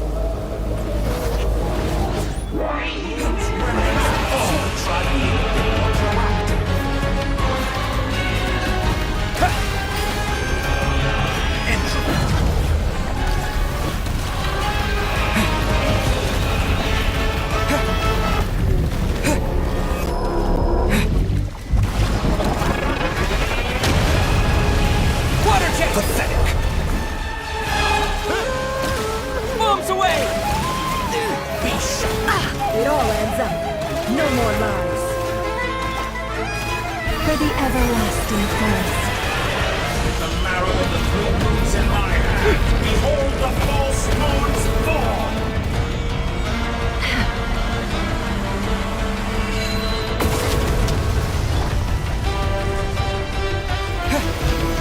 Yeah! Seek within. It all adds up. Let's see the tomatoes. Outdone. Time to go clean. Can I get through? Keep it up. Ice, tell me, where will you try scurrying off to next? Looks like dottore has opted for a divide and conquer strategy. But we will not allow him to triumph. Now, I shall pray for our victory.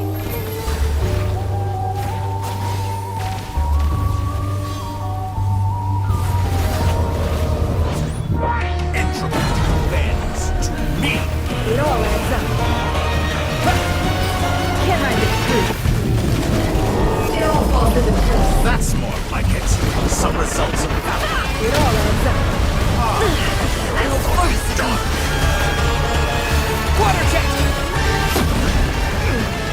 Water jet! Water jet!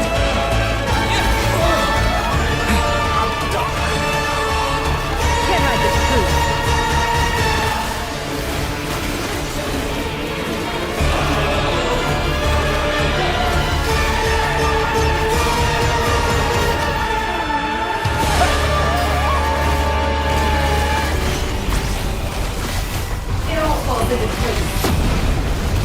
No more lies. Excellent. You barely managed.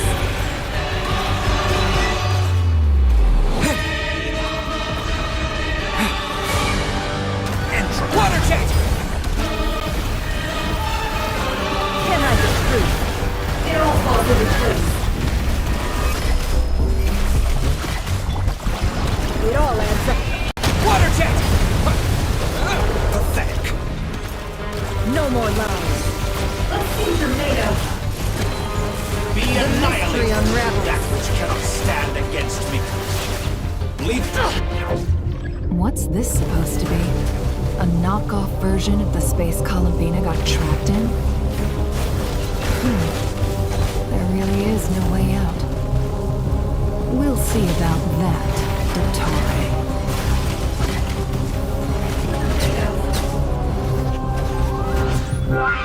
My apologies. I had not intended to take your teammates from you. But you have a choice now. Obey, and I can release them. An excellent deal, if you ask me.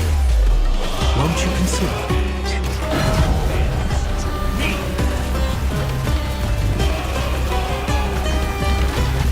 Ah, and here I thought you dodged that. Wipe out!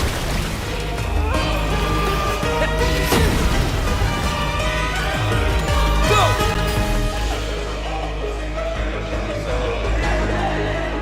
swear you've been working on some little tricks to surprise me with, but it appears that none of them have come to fruition. My guess would be that you're trying to bring Columbina back. But then, where is Sandrone? Or are you trying to buy time for her? I always found their friendship to be a curious phenomenon. Two highly incongruent personalities, and yet they share a deep connection. Speaking of Columbina, I once saw her as like a younger sister. We got along quite amicably while she was with the Fatui. But then one day she suddenly decided she would refuse to take part in any further experiments. To this day, I truly don't understand what I could have done to upset her so much.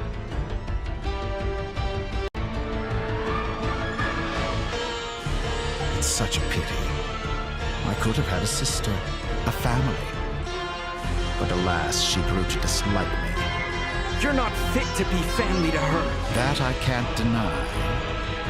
So many people, all obsessed with playing out the same tired old traumas. This world is rotten to the core. And then there's you. You had every opportunity to reach the right conclusion. The thought of killing you off like this? But I maintain that I approached you in good faith, so I will offer you another chance. Will you work with me? You have until I count to 10 to make your choice. 1, 2, 3. Not in a million years.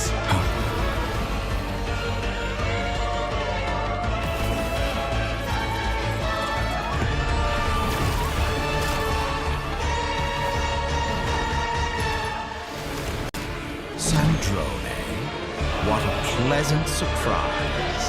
I didn't think you'd join us all the way up here. You're as sick and twisted as ever. Don't fool yourself into thinking anyone's grateful for the chances you're offering them. Sandrone? But the formula hasn't finished running yet. Funnily enough, I was just discussing a collaboration opportunity with the Traveler, and then I see you, who I must say is a good example of an opportunity gone to waste. Gone to waste? I said that everyone would get one chance, and you've used yours to march right back into the lion's den. So yes, it's an utterly wasted opportunity. And what makes you think I believe a word that comes out of your mouth? I was planning on disposing of your little formula after wrapping up more urgent business here. But since you've taken the trouble of serving it to me on a silver platter, I can...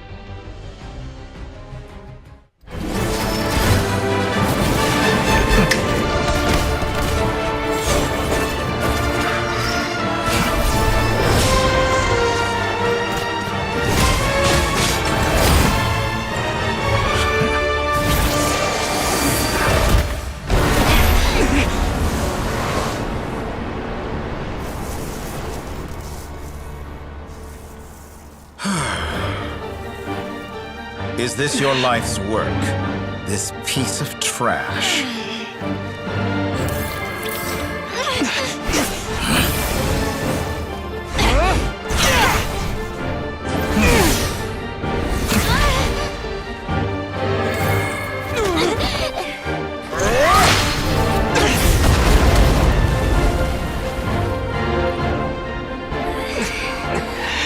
Your formula runs too slowly, Sandrone.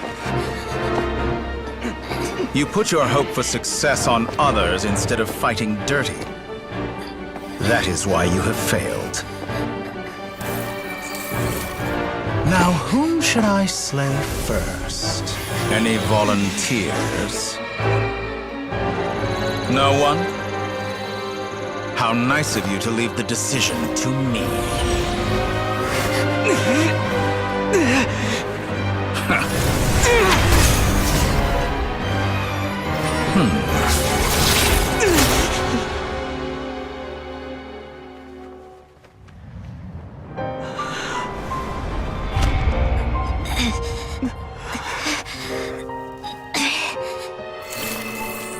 Oh, how unexpected.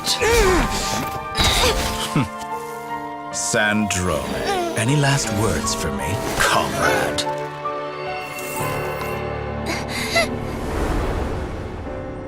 Is there anything you wish for?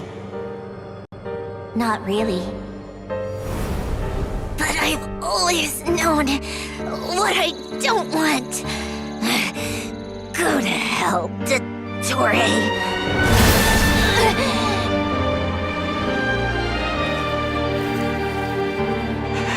No!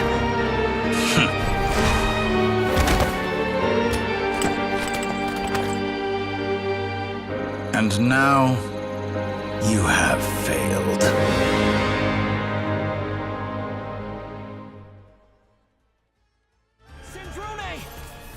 Now you see how fragile mechanical contraptions are. Just a gentle tap, and they fall to pieces.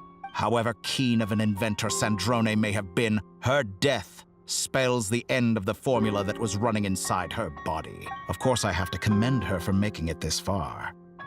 As her colleague, I have to admire her stubborn tenacity.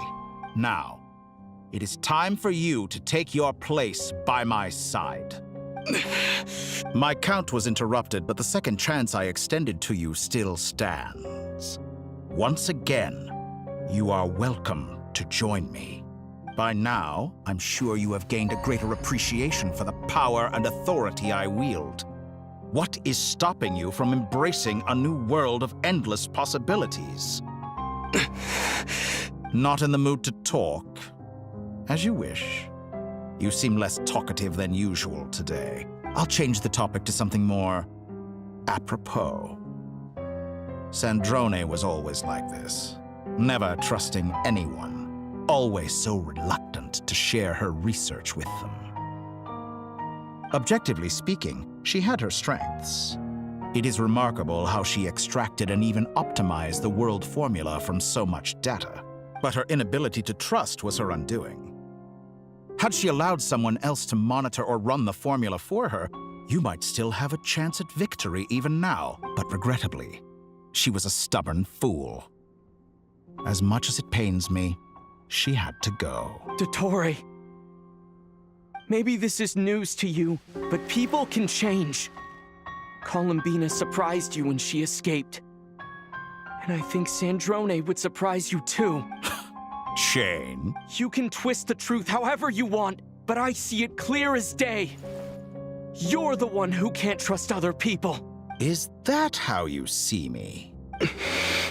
By this point, what can you hope to do about it? It is pointless to fight on. You've already lost. Wrong. You can't win this, dottore.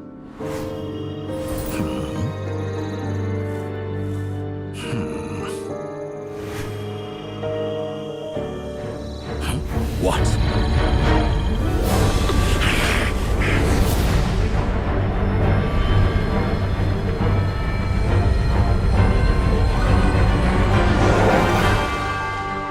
My formula can get us 90% of the way. It will connect you to Columbina. Then, I will bring the formula's output to the Traveler's side.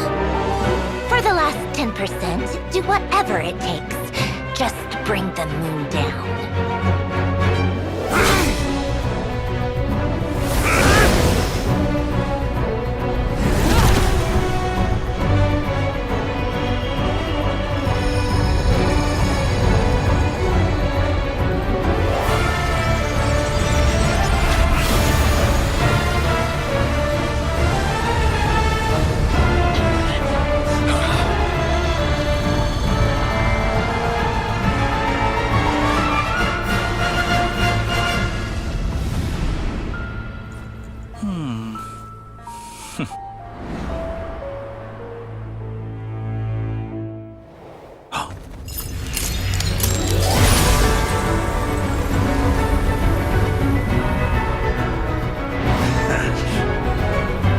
The moon will never be yours!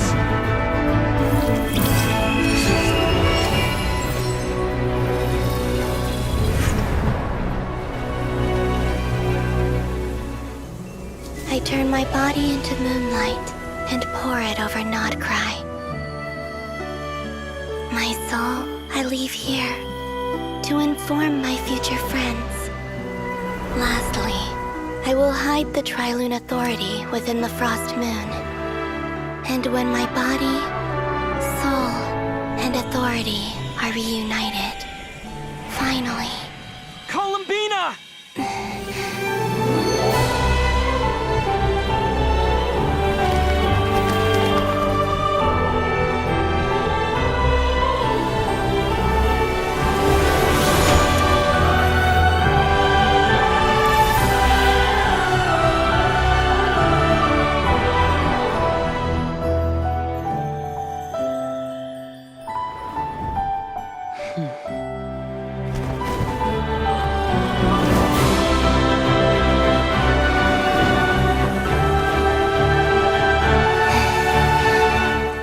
It's been too long. I'm back.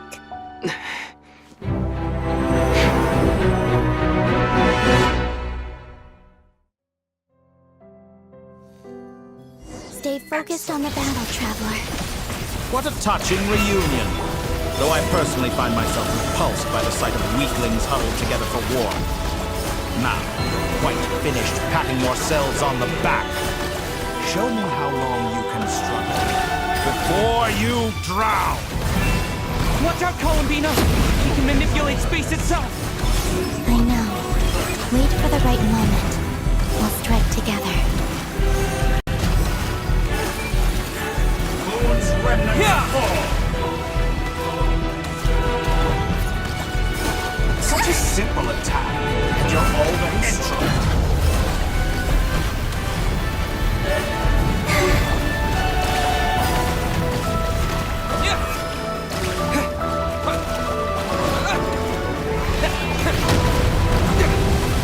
Did you honestly think that would hit me? Enough! First, like an ant in my palm.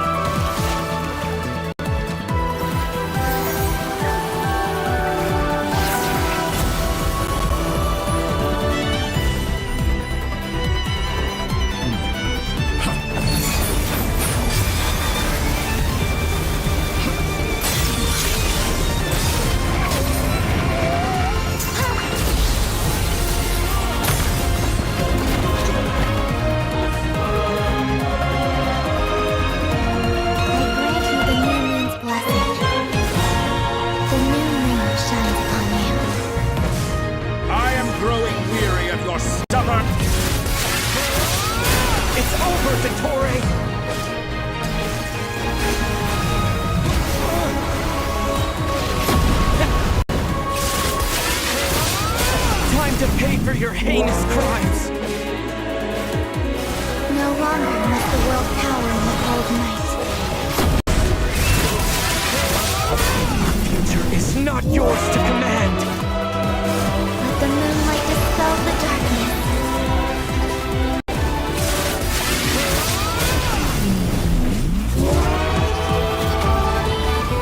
Only I have. Everlasting as the moon.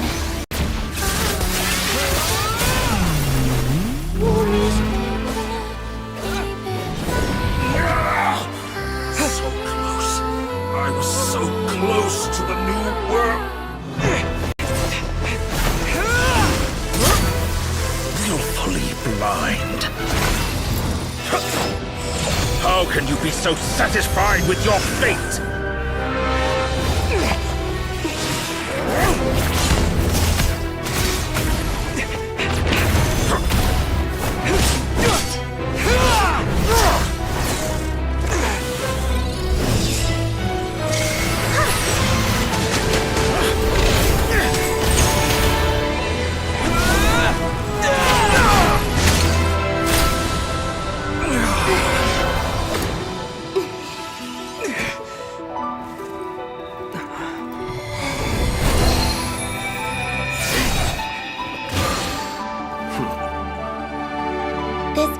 Was never about fate.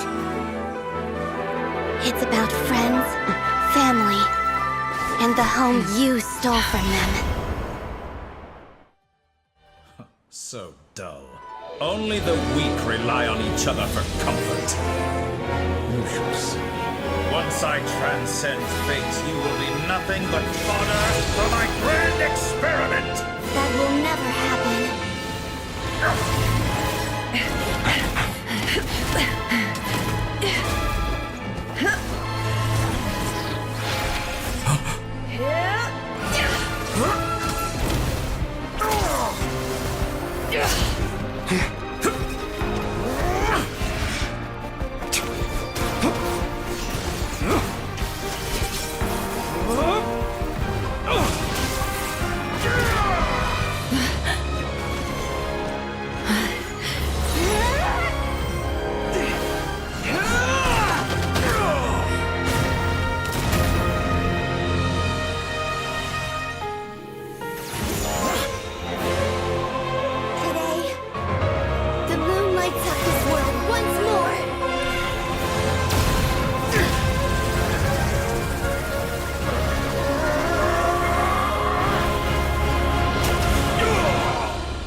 No, this world is our home.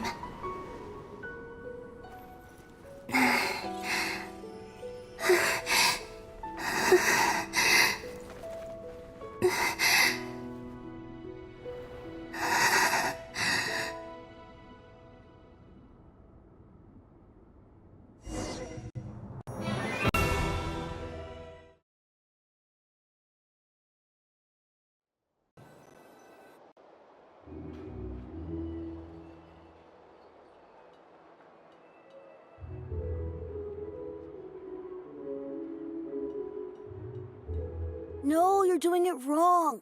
The moon looks like this now. What are you trying, children? The new moon, Mom. It looks different than before, doesn't it? Also... Can I go buy a sugar sculpture today?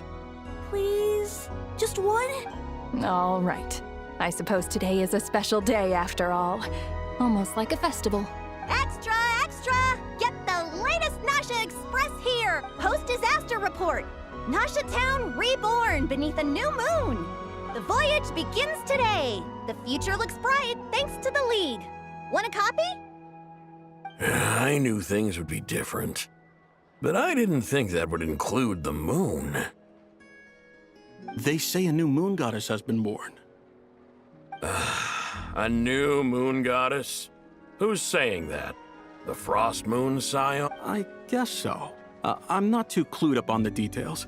As far as I'm concerned, the moon's still in the sky and it's business as usual. Hey, since we've come all this way, shall we grab ourselves a free meal while we're here? Are you a convert now? Or are you just here for the free lunch? Oh, come on, what does it matter? After everything we've all just been through? That smells good. All right, that's it. I'm hungry. Time to eat. Come on! We gotta get there early, or there won't be any good spots left! Shh, keep it down. This is a residential area. What if people are still sleeping?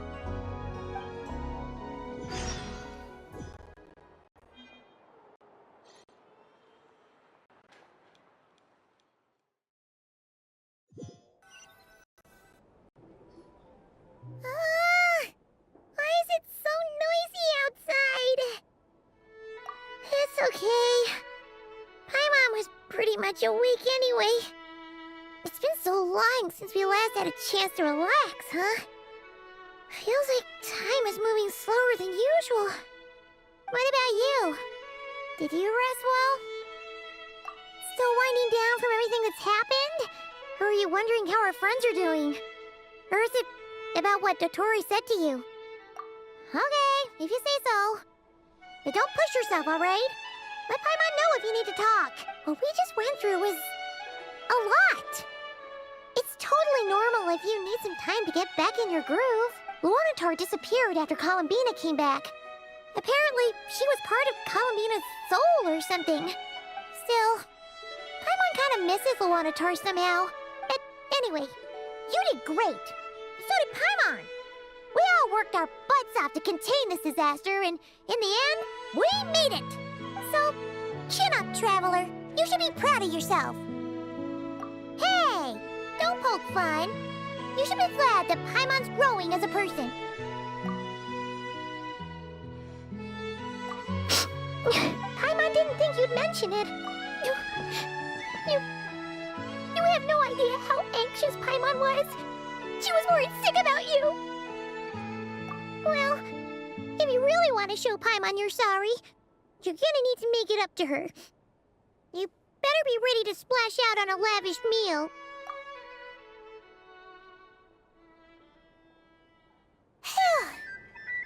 Okay. Huh? Hey there, Traveler and Paimon. Good morning. Morning, Yehuda. Here for the... Oh, I've already eaten. Just need some water. I was mostly worried you might forget what day it was today. Careful there, Paimon. Too much food will make you drowsy. Don't let anyone catch you hiding at the back and nodding off during the league meeting. You should probably be saying that to Aino. She's the baby of the group, if anyone. True. You know, I'm surprised that all these competing groups are actually coming together to try to solve things together. Definitely a first for nodkrai. Well, nothing like a region-wide calamity to bring people together. After that, surely even the most self-interested people have to realize that going it alone isn't worth the risk, right? Try telling Boss Neff that. She's not exactly convinced that people are gonna get with the program. Really? But if she's so pessimistic about it, why'd she agree to be the Curatorium's representative in the League? Probably 'cause even though Unity sounds like a pretty far-fetched idea, the benefits it would bring make it worth a shot. I think things will work out, though. I swear, nodkrai feels like one big family now with everything that's happened. More than it used to, anyway. Paimon's with you on that one. And it seems like plenty of other people agree, too. Just listen to the bustling streets. All right. Everyone's been rebuilding these last 2 weeks, and the evacuees have been coming back in droves. Life's slowly returning back to normal. Which means my workload's probably gonna shoot back up. Were you about to head out? There's still some time before the ceremony begins, you know. Yeah, we were gonna take a stroll around the square and say hi to some friends first. Sounds good. See you later then.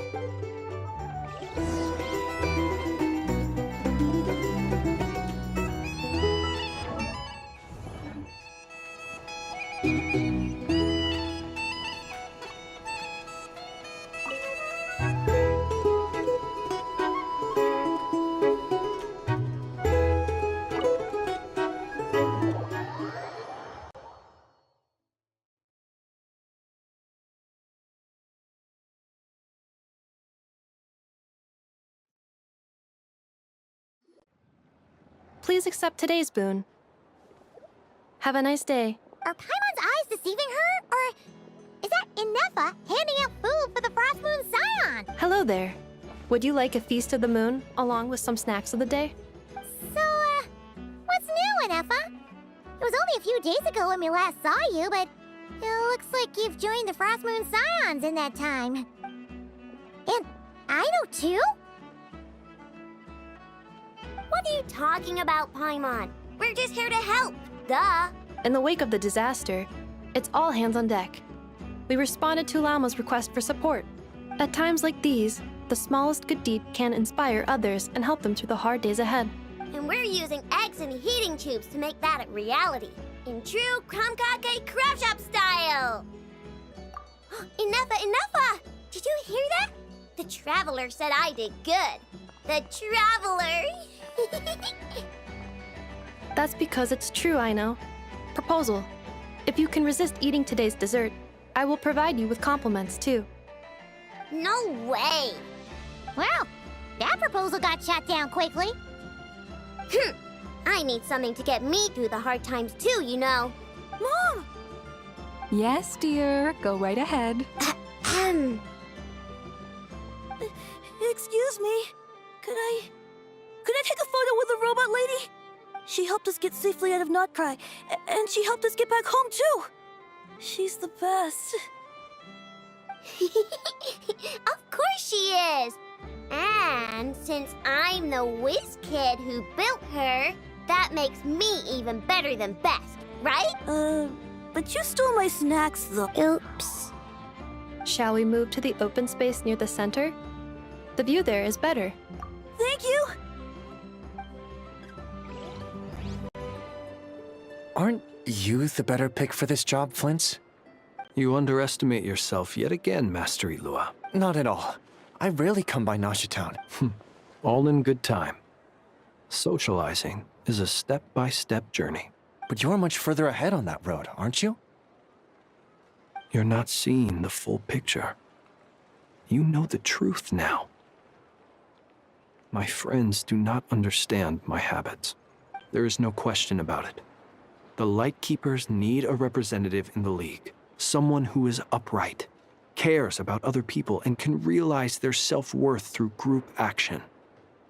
You say it like you wouldn't make the cut. I am most flattered that you think I would. Sigh a little less, Master Ilua, and have more faith in yourself. That is precisely why Starshina Nikita felt safe delegating such important work to you. I'm sure we all also agree that we would sooner die of dehydration than manage to wrangle anything out of you in a discussion. My apologies. I am not in the habit of bringing water with me when I go out. Whatever. I'll take the job. By the way, who else is part of this? Oh, it's quite the who's who of Nodkrai. There's the Moon Chanter of the Frostmoonscions, the boss of the Curatorium of Secrets, a representative of the Voynichguild, and even someone from the adorable Kromkake craft shop. I'm sure you will find speaking with them to be a genuine pleasure. If you say so. I've never done this work before, so I'm honestly a little scared of making mistakes. But I'll do it. Not only is it our duty as Lightkeepers, but... An admirable attitude to take. The beacons are lit, Ilua. We're but one step away from breaking through the blizzard. We have the chance to band together and build our shared homeland into an Elysium. This is unprecedented for Nodkrai. An opportunity not to be missed. Yeah. You're right. I'll do my best. Quite a few familiar faces have arrived. Let's go, shall we?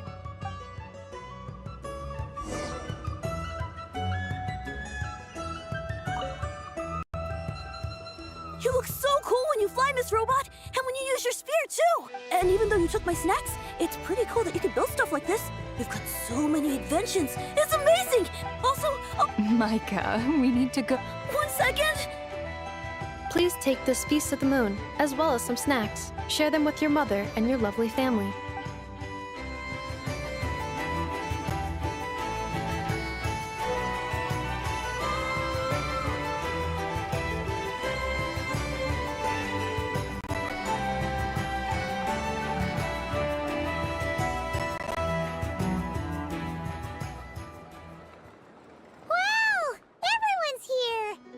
You seem well rested. I know no one's asked, but I'm sure you all want to know, so let me just say, we're doing great. Thanks. Well, great, but not perfect.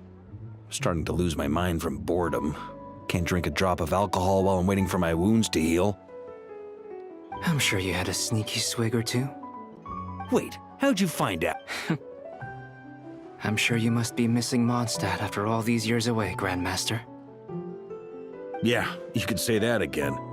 Every time I get news from Mondstadt, it makes me want to go back and see the place for myself. Honestly, once things are wrapped up here, I think it'll be time to head back home. Hey, looks like someone's taking the stage. Can everyone see okay? Anyone need a boost? I'll just listen from the back. It's fine. You're taking this pretty seriously. Well, it's not every day that I get the chance to see how people speak in official settings. Soak it up like a sponge. I'll make sure you get a chance to practice for yourself later down the line. Actually, I know just the thing. You can debrief the Knights of Favonius for me. Mr. Varka, are you forgetting that I'm not a Knight of Favonius? I can knight you. Any particular title you'd like? Is he joking? I really can't tell. You'll have to figure this one out for yourself. It'll be a good learning experience. It is my honor to host the opening ceremony for the League, and to have this opportunity to speak to you all in my capacity as voynichguild representative. Could this person also have been pushed onto the big stage by the real big shots?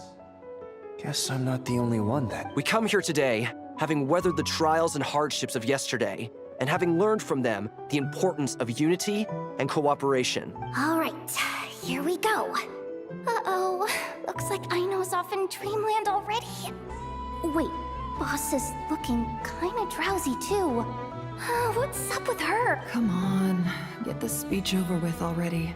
Nodkrai is our home, the land we rely on for survival. And as we chart a course for the future, may we persevere through the storms ahead as we sail towards a new era of prosperity, freedom, and hope.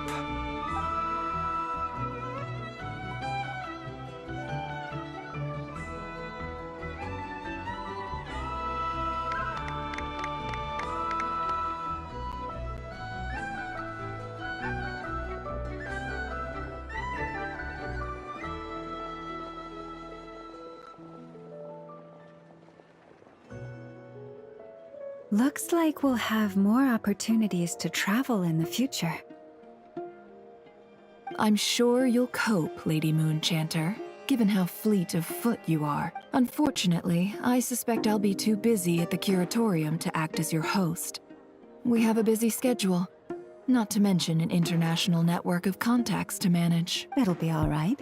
I'll just check your schedule with Yehuda well in advance. And if she's not available, I can simply ask Ashru. So giving my employees extra workload isn't enough for you? You're really going to drag my cat into this too? I thought you'd approve. Aren't you forever increasing your employees' workloads? That's a bold statement. Are all the Frostmoon scions feeling more audacious now that your moon goddess has returned? Columbina's return has brought joy to all who care about her. That includes both you and me. As for the Frostmoon scions, we are learning how to thrive independently, without relying on the moon goddess. It is up to us to make our home a more livable place. Joining the League is one of the steps we are trying towards that end. I like the word try. It's nice and non-committal. You can opt out at any time and still say you tried.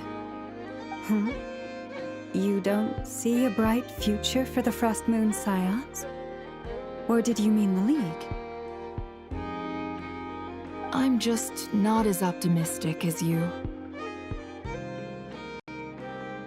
The Frostmoon scions should count themselves lucky that they have a leader as stubborn and enterprising as you.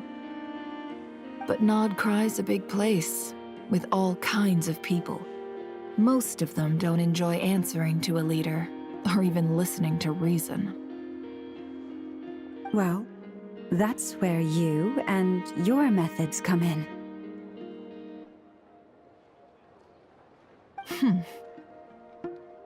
Unless the Curatorium of Secrets is only here for appearances.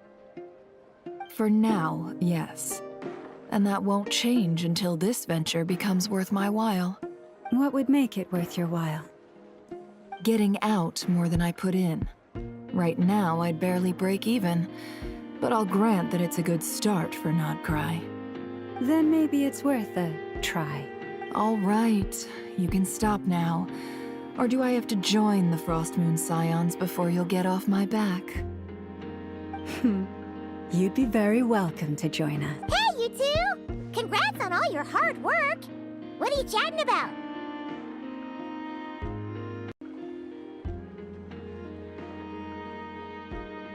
Nefer was trying to dissuade me from adding to her employees' workload. Also, she's considering joining the frostmoonscions. Sorry, what?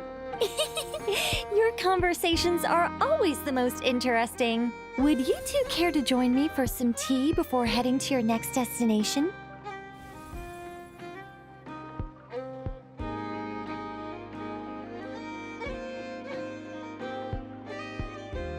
Nicole? Wait, where are you? Aren't you gonna show up today? Sadly not. I'm otherwise occupied right now. I'm sorry, Paimon. I can hear how disappointed you are. If it's any consolation, let me say that how things appear on the surface is a far cry from what they are at their core. Perhaps you'll feel better if you focus on the fact you have a special line of communication with the great mage herself. Okay? Has something happened? No, or not yet, anyway. Well, that's not ominous at all. Not for the time being. Just think of this as a general check-in to make sure this communication system is still running smoothly. Besides, it's good to chat once in a while if we want to maintain our friendship. You could have just said so. Haven't got all worked up for nothing. Still, the best friendships are built through face-to-face interaction, you know. It's never gonna stop being weird having tea with you when you're not there and just talking to thin air. All right, fair point. I'll bear that in mind for next time. Yeah. Any update on that crisis at the world's borders? Alice just informed me that they had their work cut out for them. And now everyone's thoroughly exhausted. But they did finally get things back under control. Still, we can't let our guard down yet. The disruption caused by this disaster has made Teyvat easier to detect from the outside universe. She plans to wait for things to stabilize, then reschedule her Mondstadt vacation plans. As for me, I agree with Hat Guy's perspective. This is a time when many new variables are emerging, and the situation is changing constantly. Plus, most of this change is for the worse. We have to remain vigilant and ensure that the embers of chaos are not rekindled. I did notice that the energy in nodkrai changed somewhat after the War of Funerary Flame, but since it was still aligned with the Light Realm, I never gave it a second thought. It looks like I'll have to examine the connections between phenomena I observe more closely in the future. Just doing my duty. It's more or less second nature by now. Of course. To give you the full picture, I'd have to start with the substance from which angels were formed. Never mind. Paimon's right. Showing off my knowledge would be much more satisfying in person. By the way, you did receive the gifts from the Hexen Circle, yes? I'm not trying to claim credit or anything, but my pride demands that I at least mention it. They're quite similar to the protective talisman that Alice gave Dory, but with some very special enhancements. Oh! So that's what kept our friends safe when dottore trapped them. Indeed. We went to great lengths to make sure they were invisible to his eyes. I'm so happy they came in handy. Still, not fishing for gratitude, by the way. I just want you to be aware that sometimes your friends may be protecting you in ways you cannot perceive. Anyway, I'll contact you if anything else crops up. If not, you know what they say, no news is good news. Oh, my angelic instincts are tingling. You should head to the docks next. Your friends are about to board their ship home.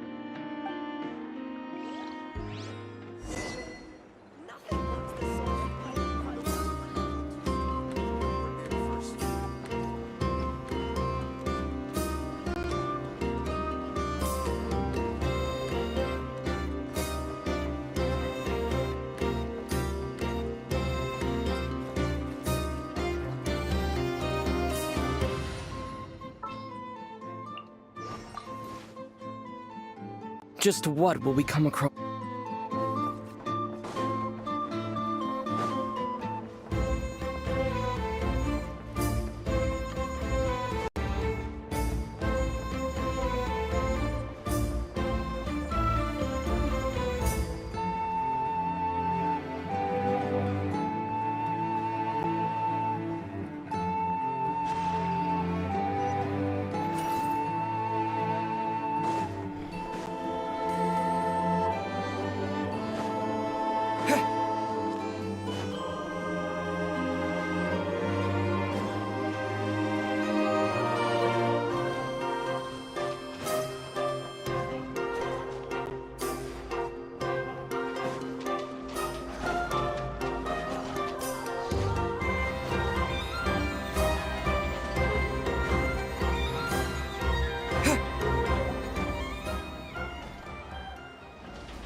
You're here. You're here too, Hat Guy! Are you heading back together? No. I'm bound for Sumeru, and she for Fontaine. We just happened to cross paths at the harbor. Everything seems fine. Sandrone may have an abominable temper, but she's always been very responsible with important calculations, and things entrusted to her by valued friends. You always speak as if you know us inside out, Mr. Hat Guy. Maybe I'm just a good judge of character. I certainly hope that's all there is to it. Regardless, you have been a significant help in this matter. For that, you have my gratitude. I didn't do anything special. Sandrone's the one who completed a seemingly impossible formula and turned the tide of the entire battle, even giving her life in the process. She's the one we should be thanking. Even we were unaware that Sandrone had hidden the real formula inside Polonia's body. She managed to fool dottore into thinking the formula was running in her system by installing an identical-looking decoy within her. She probably realized that she didn't have the strength to stop dottore. But this way, she could at least get him to lower his guard. She always worked like that. Always had a backup plan. Well, that's why I'm traveling to Fontaine. She made a request of me long ago, and the time has come to fulfill it. Think of it as her will. She said that should she ever fail in a mission, she'd like me to deliver her core and Polonia's to the Fontaine Research Institute. She also mentioned that she had made arrangements for people there to set her affairs in order. Some of her personal effects, such as her notes, were left to me. I've decided to take them back to the House of the Hearth. For safekeeping, primarily, but also as mementos. However, there is one book among them that I'd like to leave in your care. I'll have someone deliver it to your residence at the flagship at a later date. No, I was specifically warned not to tell her. This is her last wish, and I will abide by it. I can only hope so, but none of us here can know for certain. I bade farewell to Columbina earlier today. As promised, she turned the iridescent moon's marrow over to me. She spent a long time with Sandrone's body, saying her goodbyes. Oh, is she alright? Sandrone's passing has left a great wound in all of our hearts. It will take time to heal, but Columbina surprised me. She offered me some words of comfort before I departed. Despite being grief-stricken herself, she showed an awareness of the feelings of others around her. She never used to act like this. Clearly, she has grown. And I suspect that we have you to thank for much of the change we are seeing in her. After these recent events, the Tsaritsa has revoked the Pale Star Edict. Snezhnaya now realizes that the arrest warrant for Columbina was just a ploy by dottore, who coveted her powers. I shall return to Nodkrai to see her as soon as I find the time. I hope that from now on, she too will explore more of the world. Columbina Hyposelenia's journey is only beginning. My ship is here. Traveler, Paimon, we shall meet again.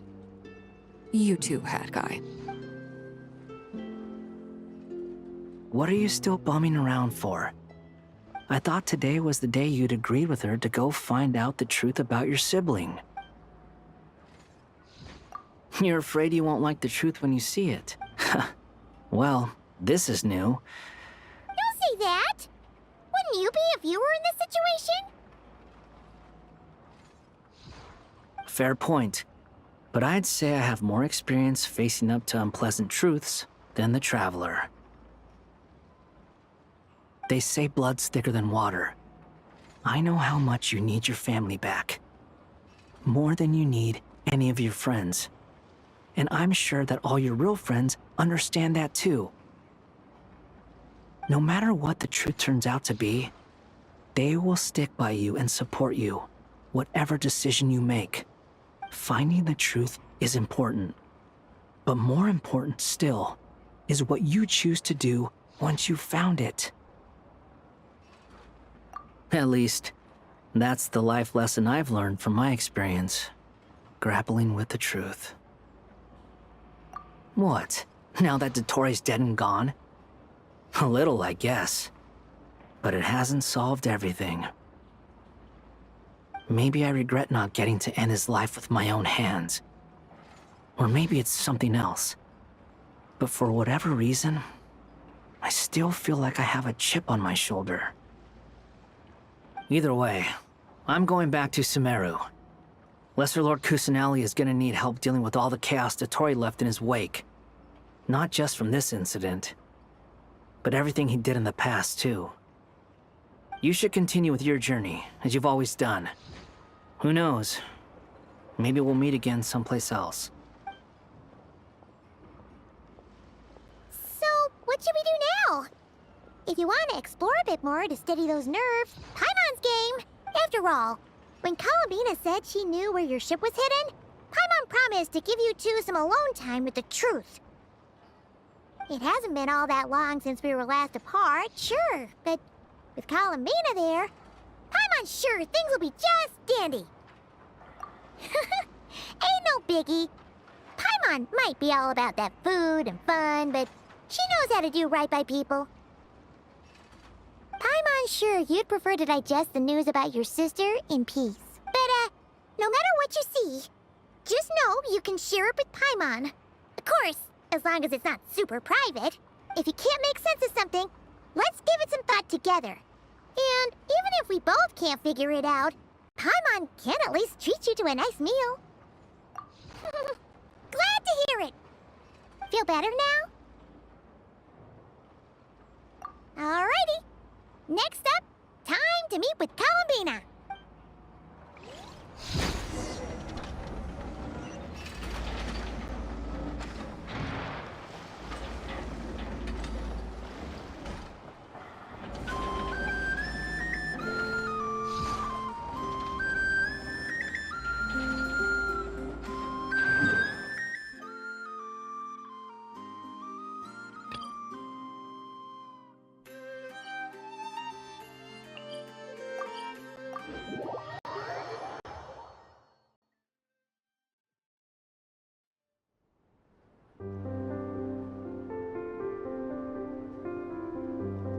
Columbina, we're here!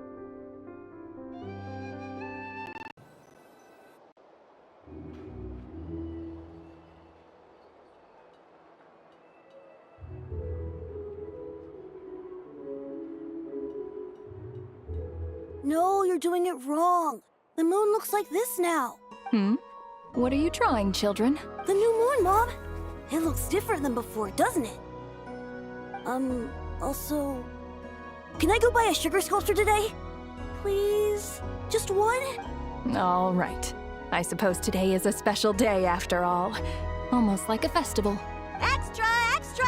Get the latest Nasha Express here! Post-disaster report! Nasha Town reborn beneath a new moon! The voyage begins today! The future looks bright thanks to the League. Want a copy? I knew things would be different. But I didn't think that would include the moon. They say a new moon goddess has been born. A new moon goddess? Who's saying that? The frost moon scion? I guess so. I'm not too clued up on the details. As far as I'm concerned, the moon's still in the sky and it's business as usual. Hey, since we've come all this way, shall we grab ourselves a free meal while we're here? Are you a convert now? Or are you just here for the free lunch? Oh, come on. What does it matter? After everything we've all just been through? That smells good. All right, that's it. I'm hungry. Time to eat. Come on! We gotta get there early, or there won't be any good spots left! Shh, keep it down. This is a residential area. What if people are still sleeping?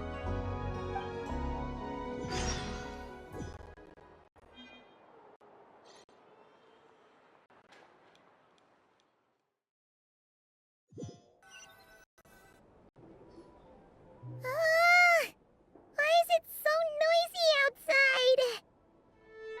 It's okay. Paimon was pretty much awake anyway. It's been so long since we last had a chance to relax, huh? Feels like time is moving slower than usual. What about you?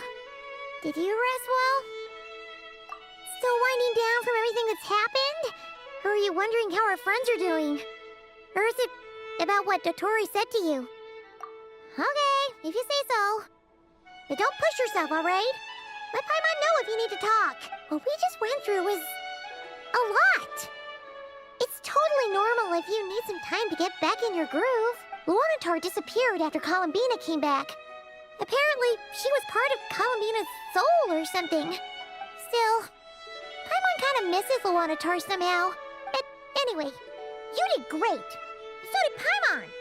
We all worked our butts off to contain this disaster, and in the end, we made it. So, chin up, Traveler. You should be proud of yourself. Hey, don't poke fun. You should be glad that Paimon's growing as a person. Paimon didn't think you'd mention it. You have no idea how anxious Paimon was. She was worried sick about you. Well, if you really want to show Paimon you're sorry, you're gonna need to make it up to her. You better be ready to splash out on a lavish meal.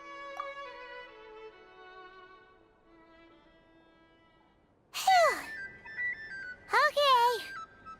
Huh? Hey there, Traveler and Paimon. Good morning. Morning, Yehuda. Here for the... Oh, I've already eaten. Just need some water. I was mostly worried you might forget what day it was today. Careful there, Paimon. Too much food will make you drowsy. Don't let anyone catch you hiding at the back and nodding off during the league meeting. Yeah, she'd probably be saying that to Aino. She's the baby of the group, if anyone. True. You know, I'm surprised that all these competing groups are actually coming together to try to solve things together. Definitely a first for nodkrai. Well, nothing like a region-wide calamity to bring people together. After that, surely even the most self-interested people have to realize that going it alone isn't worth the risk, right? Try telling Boss Neff that. She's not exactly convinced that people are gonna get with the program. Really? But if she's so pessimistic about it, why'd she agree to be the Curatorium's representative in the League? Probably 'cause even though unity sounds like a pretty far-fetched idea, the benefits it would bring make it worth a shot. I think things will work out, though. I swear, nodkrai feels like one big family now with everything that's happened. More than it used to, anyway. Paimon's with you on that one. And it seems like plenty of other people agree, too. Just listen to the bustling streets! All right. Everyone's been rebuilding these last 2 weeks, and the evacuees have been coming back in droves. Life's slowly returning back to normal. Which means my workload's probably gonna shoot back up. Were you about to head out? There's still some time before the ceremony begins, you know. Yeah, we were gonna take a stroll around the square and say hi to some friends first. Sounds good. See you later then.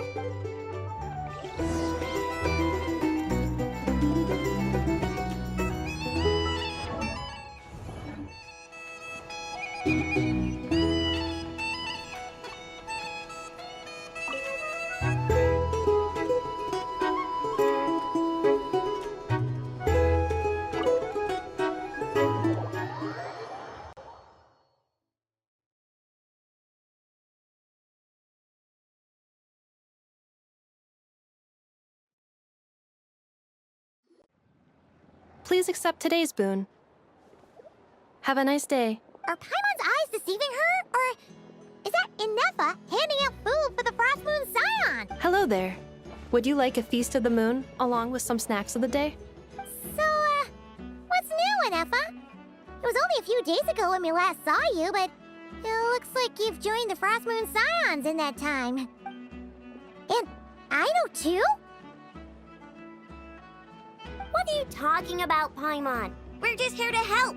Duh. In the wake of the disaster, it's all hands on deck. We responded to Llama's request for support. At times like these, the smallest good deed can inspire others and help them through the hard days ahead. And we're using eggs and heating tubes to make that a reality. In true Kromkake craft shop style! Enough! Did you hear that? The Traveler said I did good. The Traveler! That's because it's true, I know. Proposal. If you can resist eating today's dessert, I will provide you with compliments, too. No way! Well, that proposal got shot down quickly. I need something to get me through the hard times too, you know. Mom! Yes, dear. Go right ahead. Excuse me. Could I take a photo with the robot lady? She helped us get safely out of Nodkrai, and she helped us get back home too. She's the best. Of course she is! And since I'm the whiz kid who built her, that makes me even better than best, right? But you stole my snacks though. Oops. Shall we move to the open space near the center? The view there is better. Thank you! Aren't you the better pick for this job, Flint's? You underestimate yourself yet again, Master Ilua. Not at all. I rarely come by Nasha Town. All in good time. Socializing is a step-by-step journey. But you're much further ahead on that road, aren't you?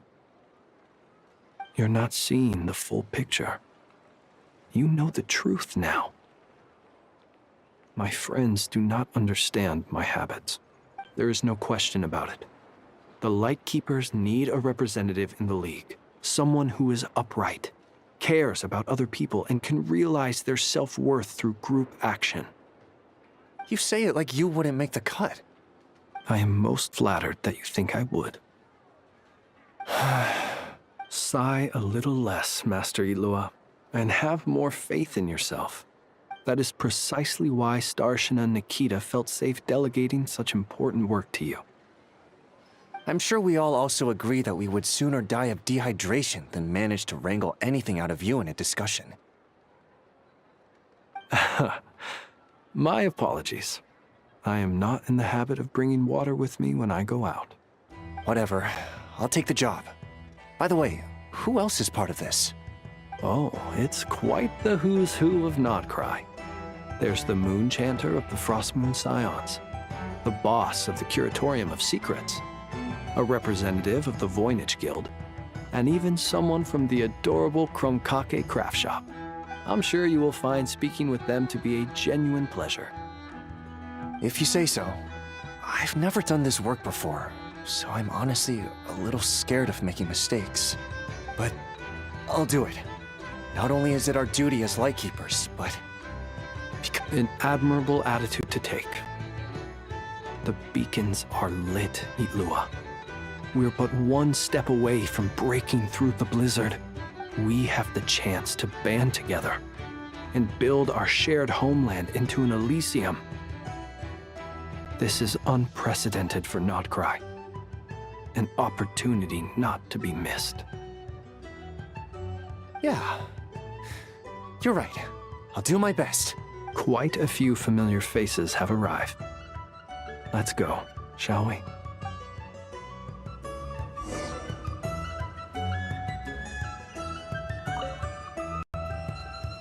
You look so cool when you fly, Miss Robot, and when you use your spear too! And even though you took my snacks, it's pretty cool that you can build stuff like this. You've got so many inventions. It's amazing! Also, Micah, we need to go. 1 second! Please take this feast of the moon, as well as some snacks. Share them with your mother and your lovely family.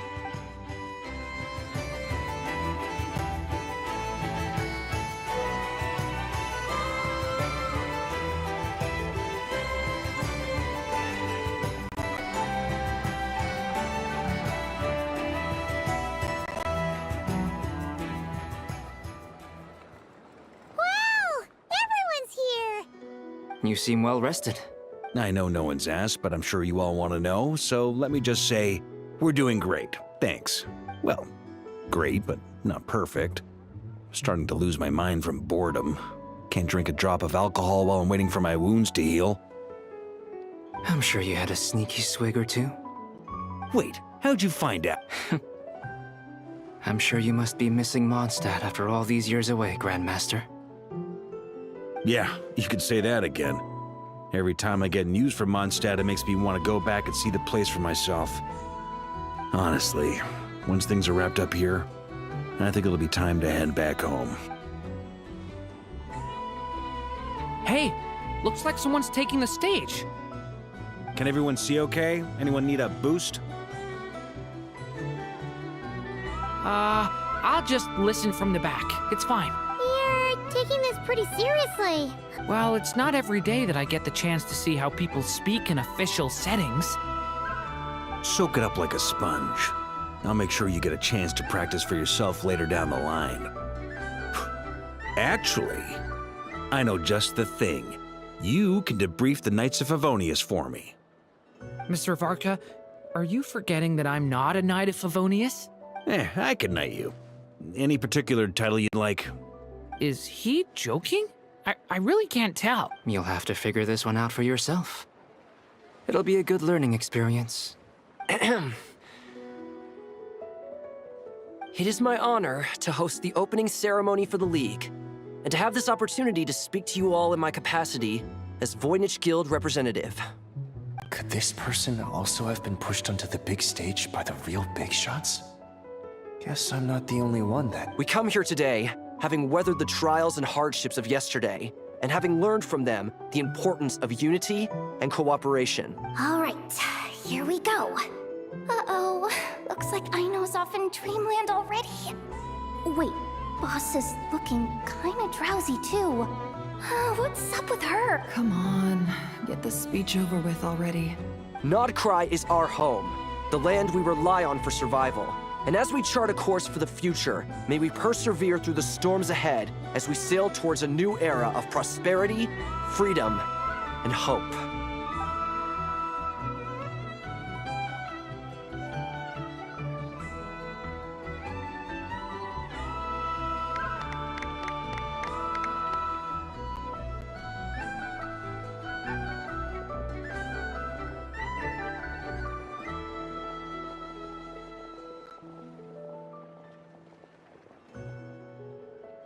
Looks like we'll have more opportunities to travel in the future. I'm sure you'll cope, Lady Moonchanter, given how fleet of foot you are. Unfortunately, I suspect I'll be too busy at the curatorium to act as your host. We have a busy schedule, not to mention an international network of contacts to manage. It'll be all right. I'll just check your schedule with Yehuda well in advance. And if she's not available, I can simply ask Ashru. So giving my employees extra workload isn't enough for you? You're really going to drag my cat into this too? I thought you'd approve. Aren't you forever increasing your employees' workloads? That's a bold statement. Are all the frostmoonscions feeling more audacious now that your moon goddess has returned? Columbina's return has brought joy to all who care about her. That includes both you and me. As for the frostmoonscions, we are learning how to thrive independently, without relying on the moon goddess. It is up to us to make our home a more livable place. Joining the League is one of the steps we are trying towards that end.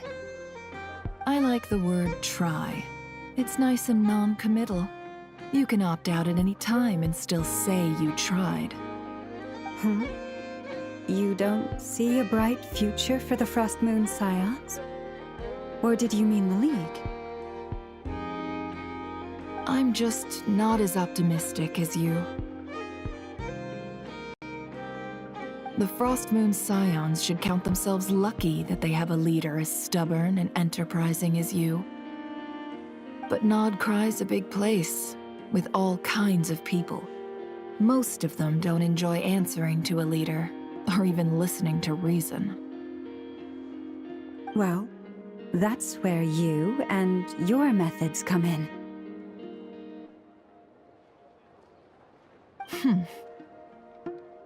Unless the Curatorium of Secrets is only here for appearances. For now, yes. And that won't change until this venture becomes worth my while. What would make it worth your while?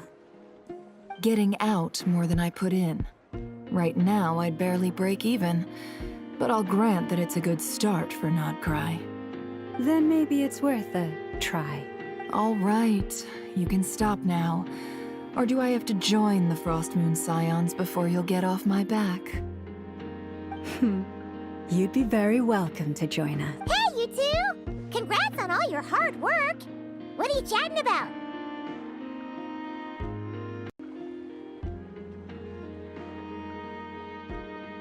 Nefer was trying to dissuade me from adding to her employees' workload. Also, she's considering joining the frostmoonscions. Sorry, what? Your conversations are always the most interesting. Would you two care to join me for some tea before heading to your next destination?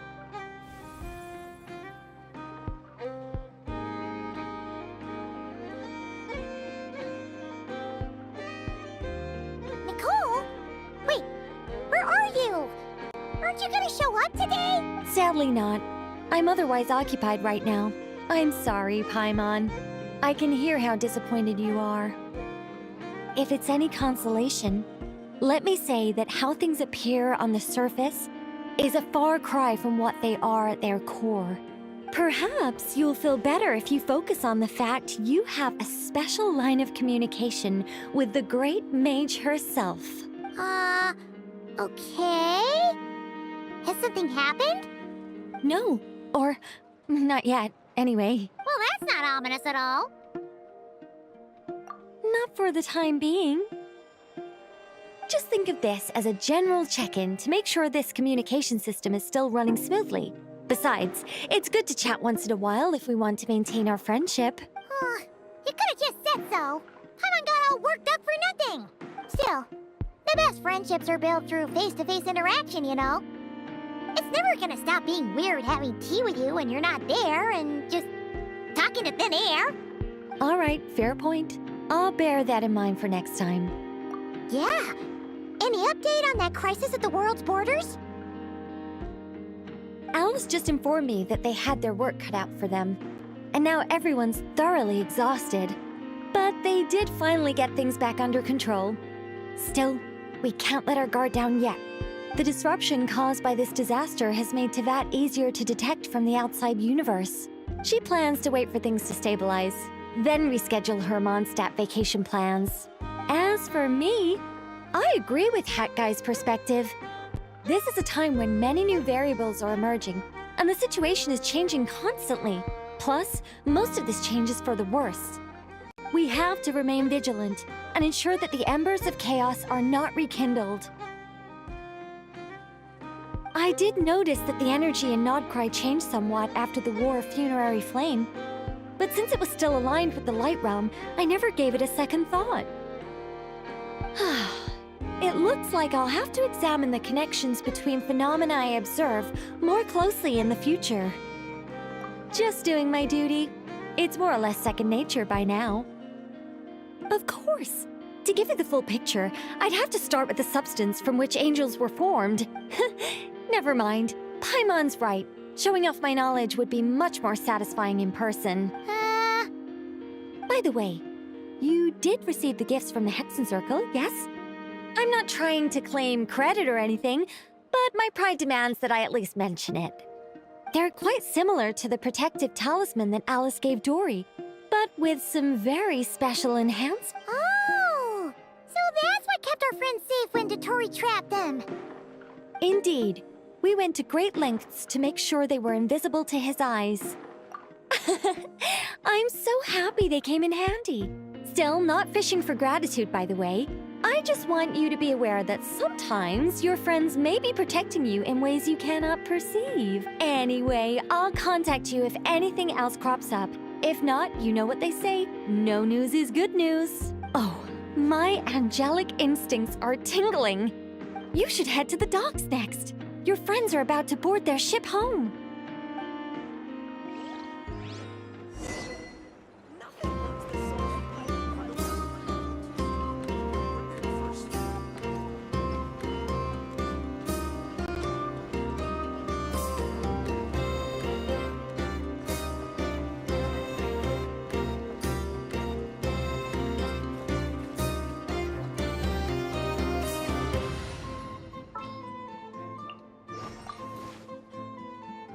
Just what will we come across?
You're here. You're here too, Hat Guy! Are you heading back together? No. I'm bound for Sumeru, and she for Fontaine. We just happened to cross paths at the harbor. Everything seems fine. Sandrone may have an abominable temper, but she's always been very responsible with important calculations, and things entrusted to her by valued friends. You always speak as if you know us inside out, Mr. Hat Guy. Maybe I'm just a good judge of character. I certainly hope that's all there is to it. Regardless, you have been a significant help in this matter. For that, you have my gratitude. I didn't do anything special. Sandrone's the one who completed a seemingly impossible formula and turned the tide of the entire battle, even giving her life in the process. She's the one we should be thanking.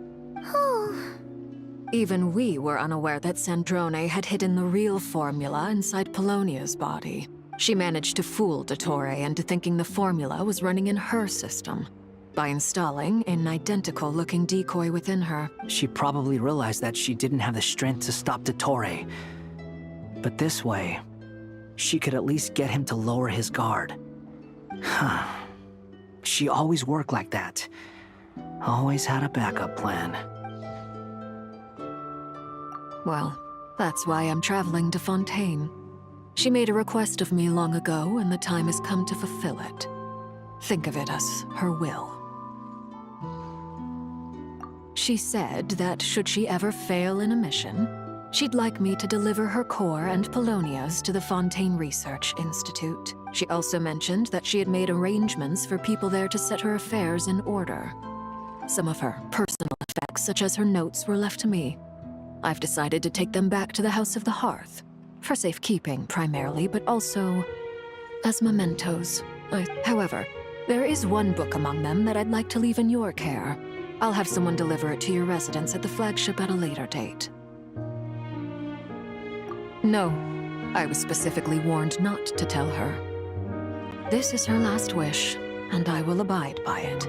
I can only hope so, but none of us here can know for certain. I bade farewell to Columbina earlier today. As promised, she turned the iridescent moon's marrow over to me. She spent a long time with Sandrone's body, saying her goodbyes. Oh, is she all right? Sandrone's passing has left a great wound in all of our hearts. It will take time to heal, but Columbina surprised me.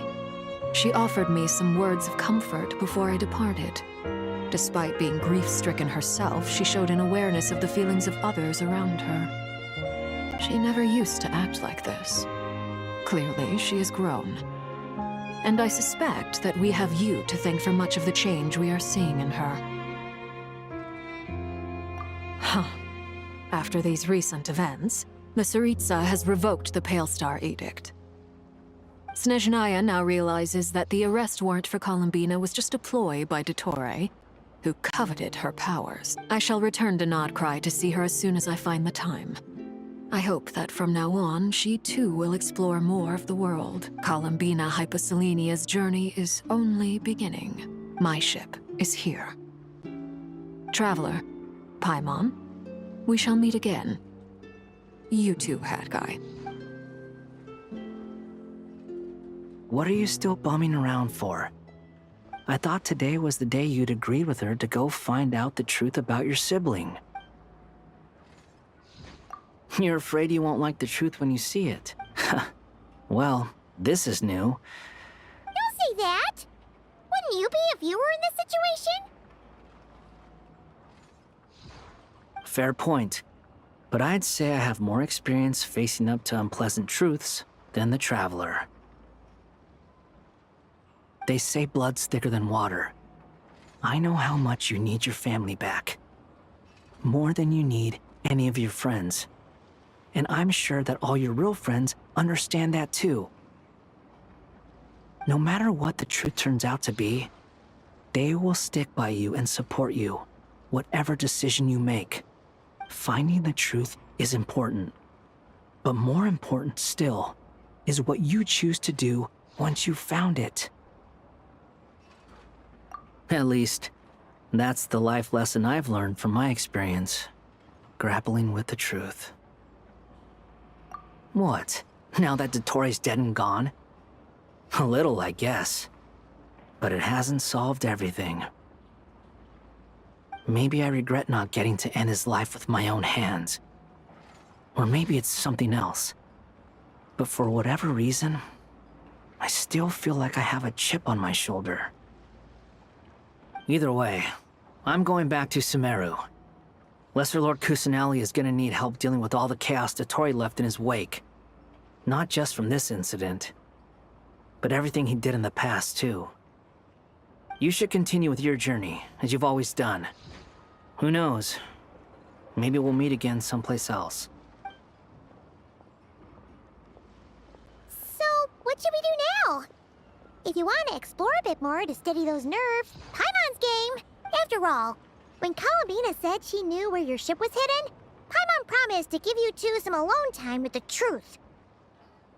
It hasn't been all that long since we were last apart, sure, but with Columbina there, Paimon's sure things will be just dandy.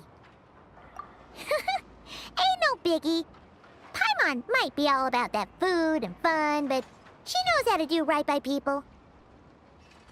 Paimon's sure you'd prefer to digest the news about your sister in peace. But, no matter what you see, just know you can share it with Paimon. Of course, as long as it's not super private. If you can't make sense of something, let's give it some thought together. And even if we both can't figure it out, Paimon can at least treat you to a nice meal. Glad to hear it. Feel better now? Alrighty. Next up, time to meet with Columbina.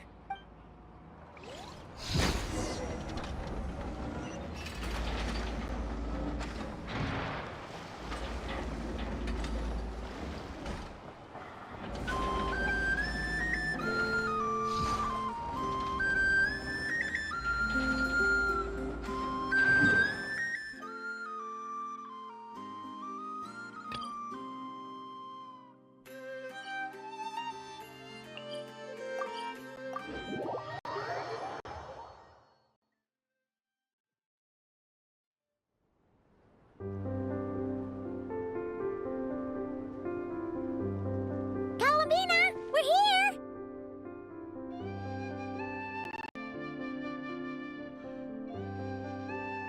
Can't quite believe we're meeting out here. We've gotten used to walking over to Silver Moon Hall whenever we go see you. Well, you're still welcome to go there whenever you want to see me. It's just, now that it's all over, I've decided to make some changes. Try and fit in with the Frost Moon Scions, like Lama suggested. The older generation are still timid around me. They don't dare get too close, and they bow their heads when I walk by. But things are much better with the children. I see more curiosity in their eyes. Hopefully, by the time the next moon prayer night comes around, I can enjoy the festival with them as myself. You'll do fine, Columbina. Paimon's sure they'll realize you're super nice once they get to know you better. You really think so? When we first met, you thought I was a little up in the clouds. We were just starting out then, come on! I'm only teasing. I know that I have you to thank for pulling me back down to solid ground. It feels good to finally stand firm on the earth where I was born. Oh, that's great!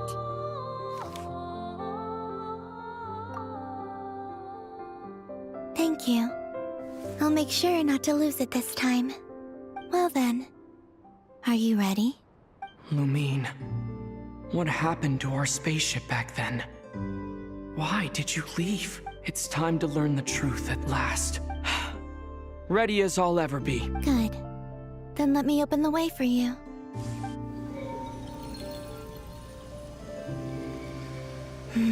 Where does this lead? To our shared destination. Huh? Do you remember me telling you about my missing prologue back when we just met? I said that my story began on the moon. But while I was inside the moon's reflection, I realized that my prologue was really hidden in the future. I just had yet to discover it at that point. The story of the time before I was born was in fact the story of my distant future. It's truly fascinating. But when I obtained the Trilunar Authority and returned to our present reality, I sensed something I hadn't expected. Your prologue. So you mean? Yes, your spaceship. All this time, it has been hidden on the frost moon, which lay beyond the sky. The great ruler of the firmament. The heavenly principles. Wait, them? Why would they do that? I don't know. Perhaps your ship contains something that is incompatible with teyvat. Or something that cannot be known. Oh, did I pick a bad time to say this? I know it must have been hard to work up the courage to do this. Maybe I should have waited until you were on the moon, with no chance to back out. That would have been kind of mean. Take me there. Oh? Whatever is hiding in that ship, it belongs to me and Lumine. No one else has the right to decide whether I should or shouldn't know about it. Not even the heavenly principles. Very well. Come on. You two take care, alright? And don't forget to come back soon! Rest assured, Paimon. We will. Traveler, after you. Thinking about the story that we'll find hidden on the moon? Yes. And hoping that it has a happy ending. Stories like that don't exist, you know? You don't believe in happy endings? I don't believe in endings.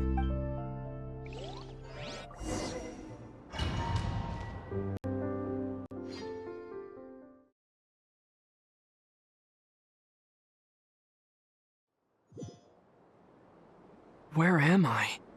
This is the pathway I built between teyvat and the frost moon. The moon is very far away from us, so it could be a long journey.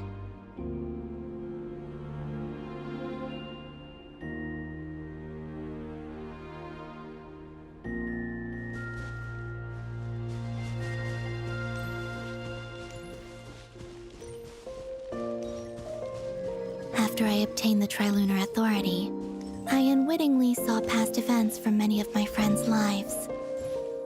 One was Lauma. She was so young when they chose her to be the Moon Chanter. From then on, the Frost Moon Scions looked to her to bring messages from their goddess. But, for better or worse, I had left Hisi Island before she was ever born. It was not until much, much later that she met me.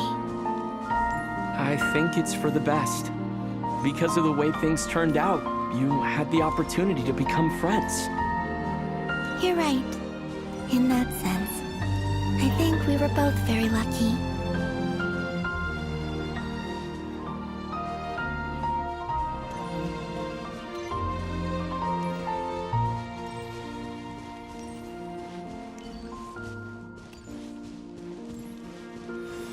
Oh, and about that mage, Nicole. I only recently learned that she has lived in Teyvat since the time of the Three Moon Sisters. The moon goddesses always had a good relationship with the angels. I suppose our friendship continues that tradition.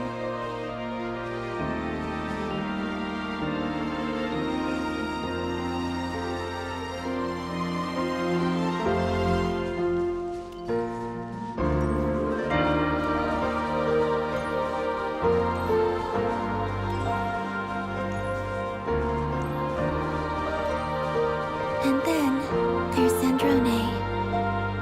I never knew that much about her, beyond the fact that she was created by someone called the Lord Artificer.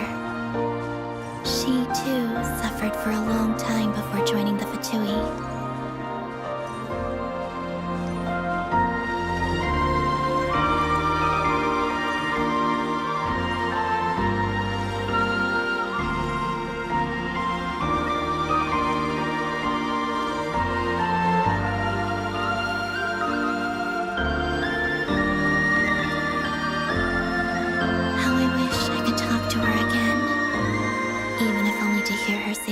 Things to me.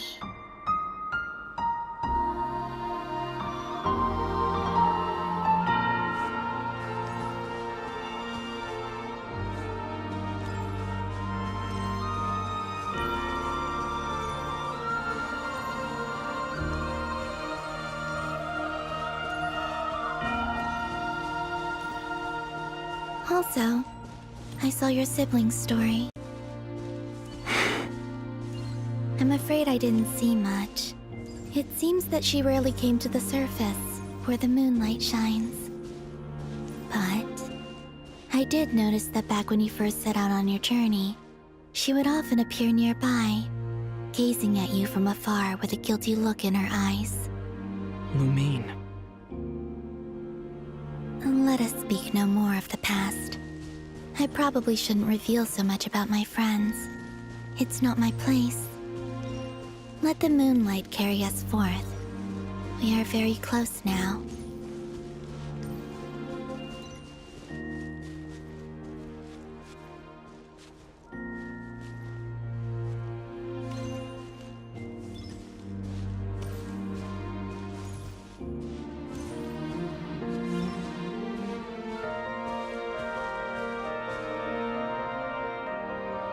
After this, I'd like to bring some kuhenki to the moon as well. If they're willing, of course. What about your other friends? Will you bring them to visit too? Certainly. But I'll need to tidy the place up first. This home hasn't received any guests in a long, long time.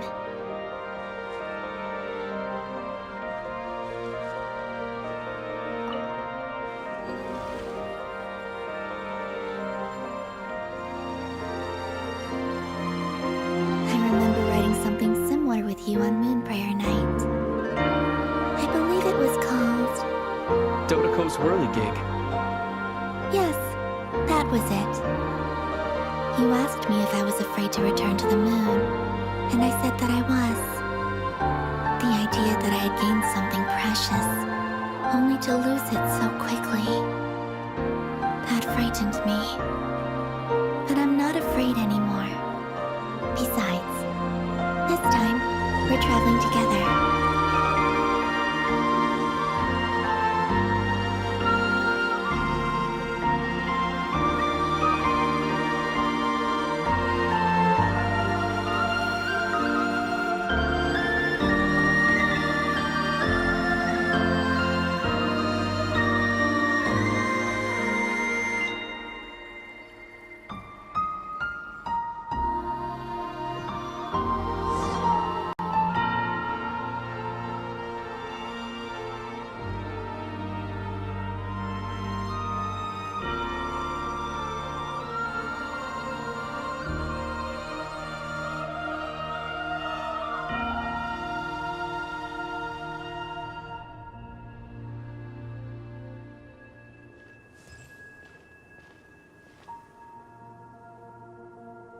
We're here.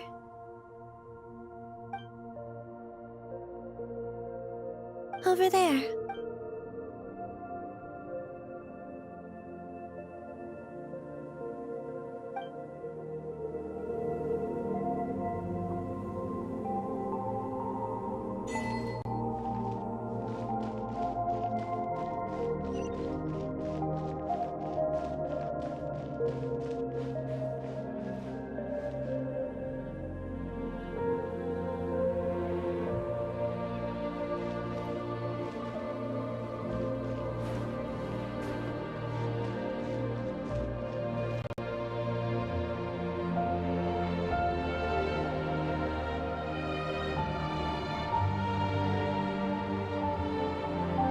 Our spaceship. It's huge. I suppose that the moon is the only place one could hide it. It'll be alright. Huh? The way you feel in this moment, I went through it too, on Moon Prayer Night. The door was right in front of me, but I struggled to find the courage to step through. Solitude for me once meant living a life in which even I was absent. Before I met you, that was the only life I knew. But that night, solitude meant throwing away the life I had gained after meeting all of you. Columbina. Go. Retrieve the part of your life that was once lost. Trust me, you will lose nothing by doing so. Look, Teyvat is right there. All of our friends are down there, waiting for us. You're right. Thanks, Columbina.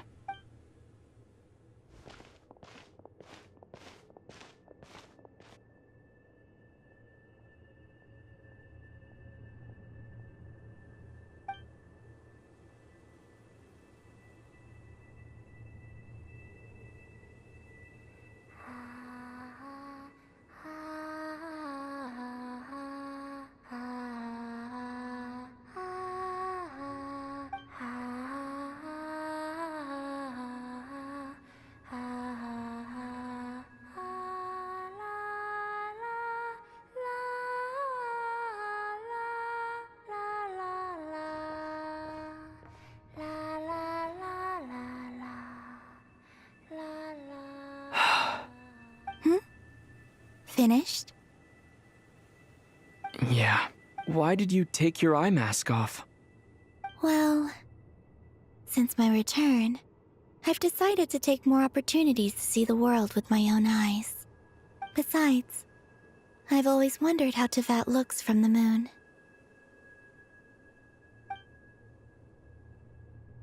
And what do you think? It's beautiful. I could spend a whole day here just gazing at it. What about you? What do you think of the truth you found? I haven't looked at another person's expression in a long time, but I think yours is saying it was neither good nor bad. Keep this up, and it won't be long before you give Nefer a run for her money. Oh, I don't think that's going to happen. I'm much more used to sensing what's going on around me with Kuvaki. I think I'll save my eyes for seeing special moments I really want to remember. I read the spaceship's flight logs. I always assumed that this was my first time in Teyvat. I thought that Lumine and I must have been hibernating in space for centuries on end. But the logs show that our spaceship flew over the skies of Teyvat once before. A long, long time ago. Flew over? So you didn't land? No. The ship barely came to a stop before flying on again. After that, it continued traveling through space for a long time. Some of the data is corrupted, but I suspect that it kept flying for thousands of years. It was only after that that the ship made a forced landing in Nodkrai. When Lumine found me, she came from outside the ship. Could this mean that she left the ship long before I did? Maybe even during our first pass over Teyvat. Are you all right? Yes, I can feel that the truth is coming together. one small piece at a time. I remember Lumine telling me that when she first arrived in Conria, she could not recall the past. So this might be something that even she doesn't know. Here, I made some space for you. Your mind must be racing, and this seems like the perfect place to relax and clear your head. Oh, wait, there's one more thing. What is it? Wait here a moment.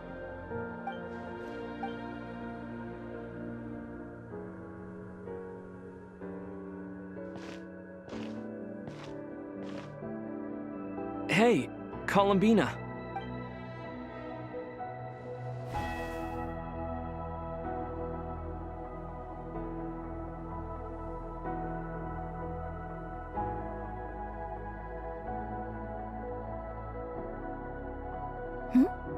Is that a new outfit? An old one, technically.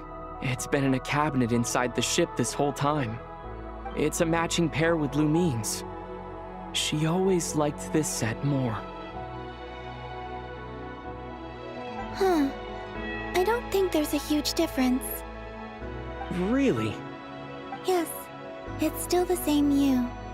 You're the same person, no matter what clothes you wear. Only Columbina would make an observation like that. Traveler, do you consider Teyvat your home? Home is wherever Lumine is.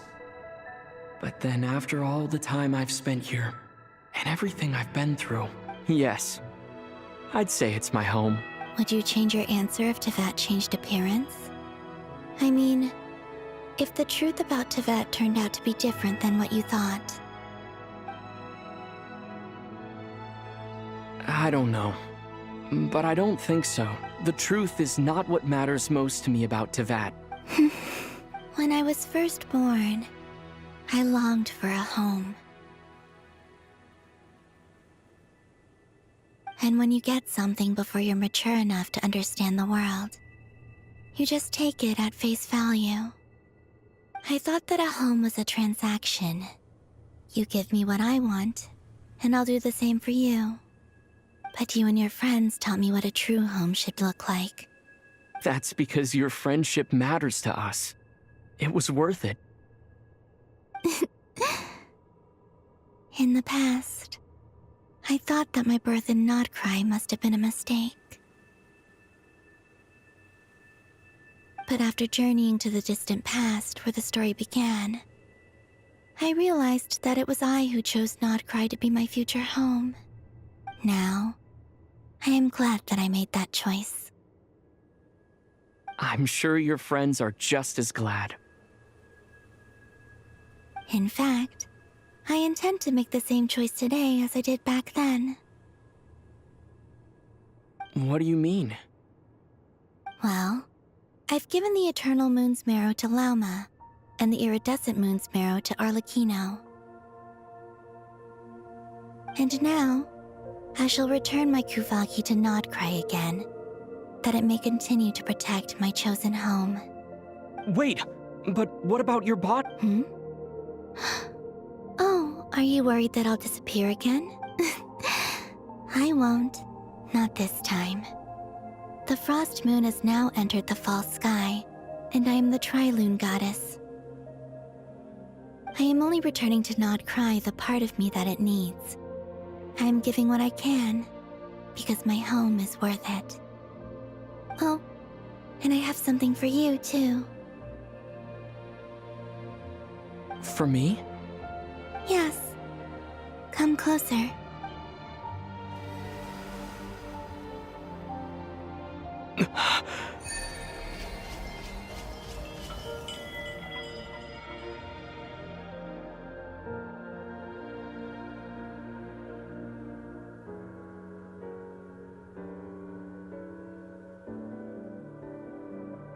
What was that? I lifted some of the restrictions this world placed on you. I trust this will help in your future adventures. My power. It feels like it's grown. I can use the elements more freely now. Thank you. This will be a great help. You're welcome. I see you as family, and after everything you've done for me, fact, no. It's not because I owe you. It's because you're worth it. Here, this flower is for you.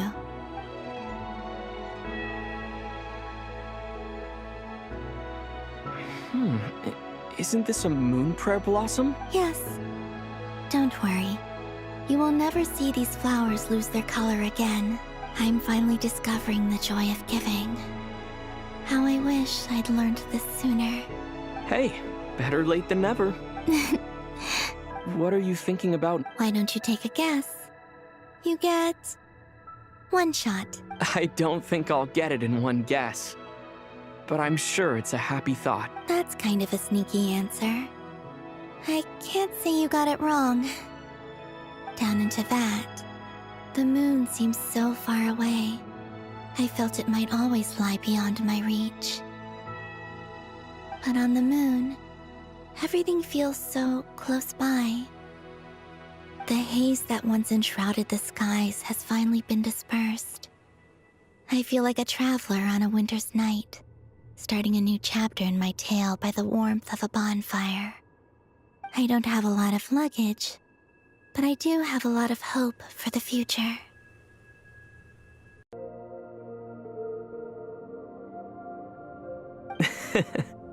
Well, what's next? Next, to start with, I want to stay here just a little longer. After that, let's return home and continue our journey.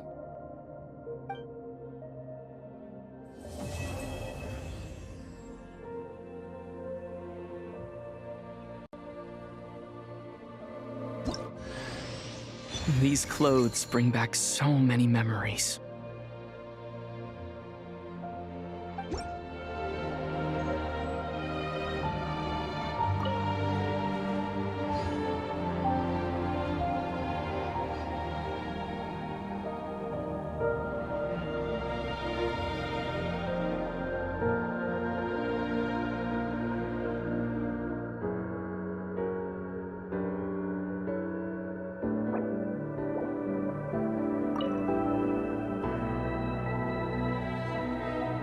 The journey goes on, for you and for me. Like I said, this is not the end. I don't believe there has to be an ending. Oh, is that your next destination? Most people would probably tell you to pack some warm clothes. But I experience things differently than most people, so I can't know how cold it is. In fact, it is home to quite a wondrous heat source. I think they call it Kreshnik's torch. Every city in Snezhnaya is built around one of those. I sensed the energy it gave off as I was passing by on a railway train. It felt grand and distant. I also recommend the Korolievsky troupe in Snezhnograd. They give performances quite regularly, and entry was free for harbingers. I liked them a lot. Ice cold and sharp. Crystal clear in some ways, yet profoundly unfathomable in others. Like the thick layer of ice on top of a frozen lake. That's just the impression that Tsaritsa gives me. I was never able to glimpse what truly lies beneath that icy exterior. In fact, I don't think the people of Snezhnaya even know what kind of power their god wields. Maybe that's because the Tsaritsa herself has never acknowledged, nor accepted that power. There's Regrator, the Rooster, and the Jester. Between them, they control a lot of what happens in Snezhnaya, but I can never wrap my head around how exactly power is split between them. I just know they are each responsible for many specific domains. I noticed that the Rooster and Regrator often appear to get along on the surface, while working against each other in secret. And theirs is not a friendly rivalry. But I wasn't particularly interested, so I tended to keep my distance. Now that I think about it, the term Mistelton often seemed to come up in connection with Project Stuja. Once things settle down in Nodkrai, I'd like to explore the world beyond Snezhnaya. You've told me so many stories about the other places you've been to, and all the friends you've made there. I'm curious to visit those nations and see them for myself. It would also help me learn more about the journey that has made you into the person you are today.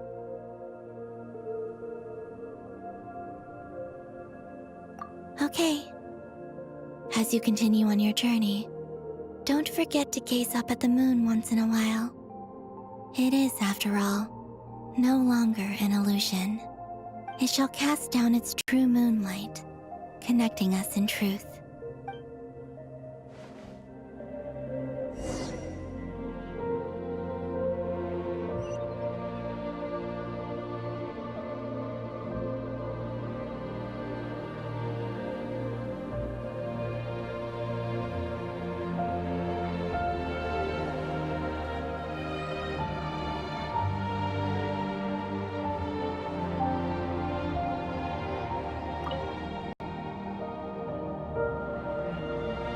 The journey goes on, for you and for me.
To Jean, acting Grand Master of the Knights of Favonius. Ugh, this preamble is such a pain to write. It's probably high time we got rid of this acting business.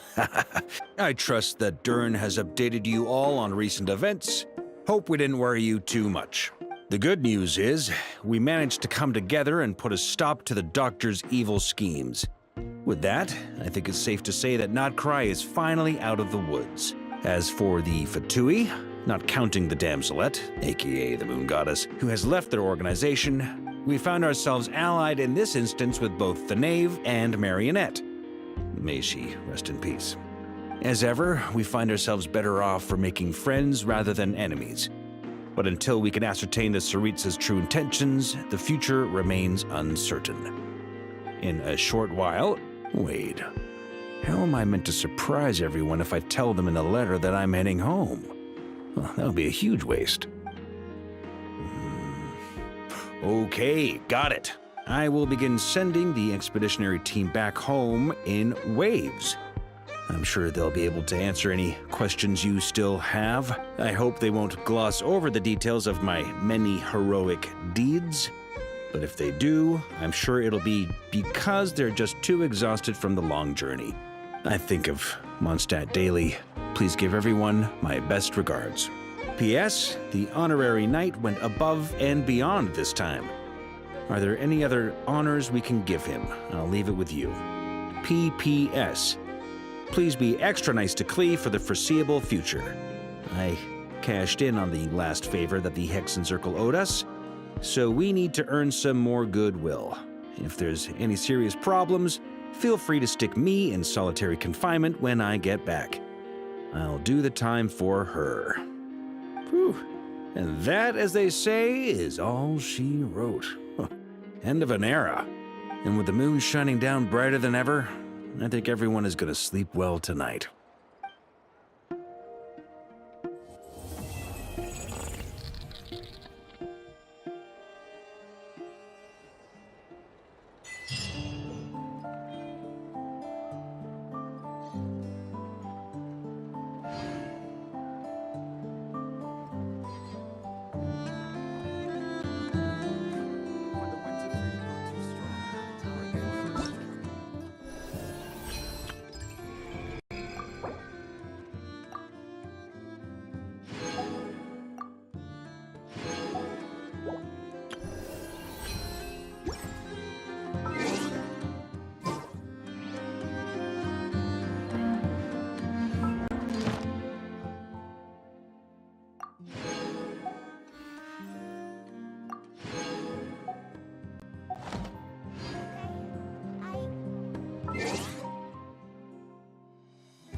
warms the soul like piping hot food.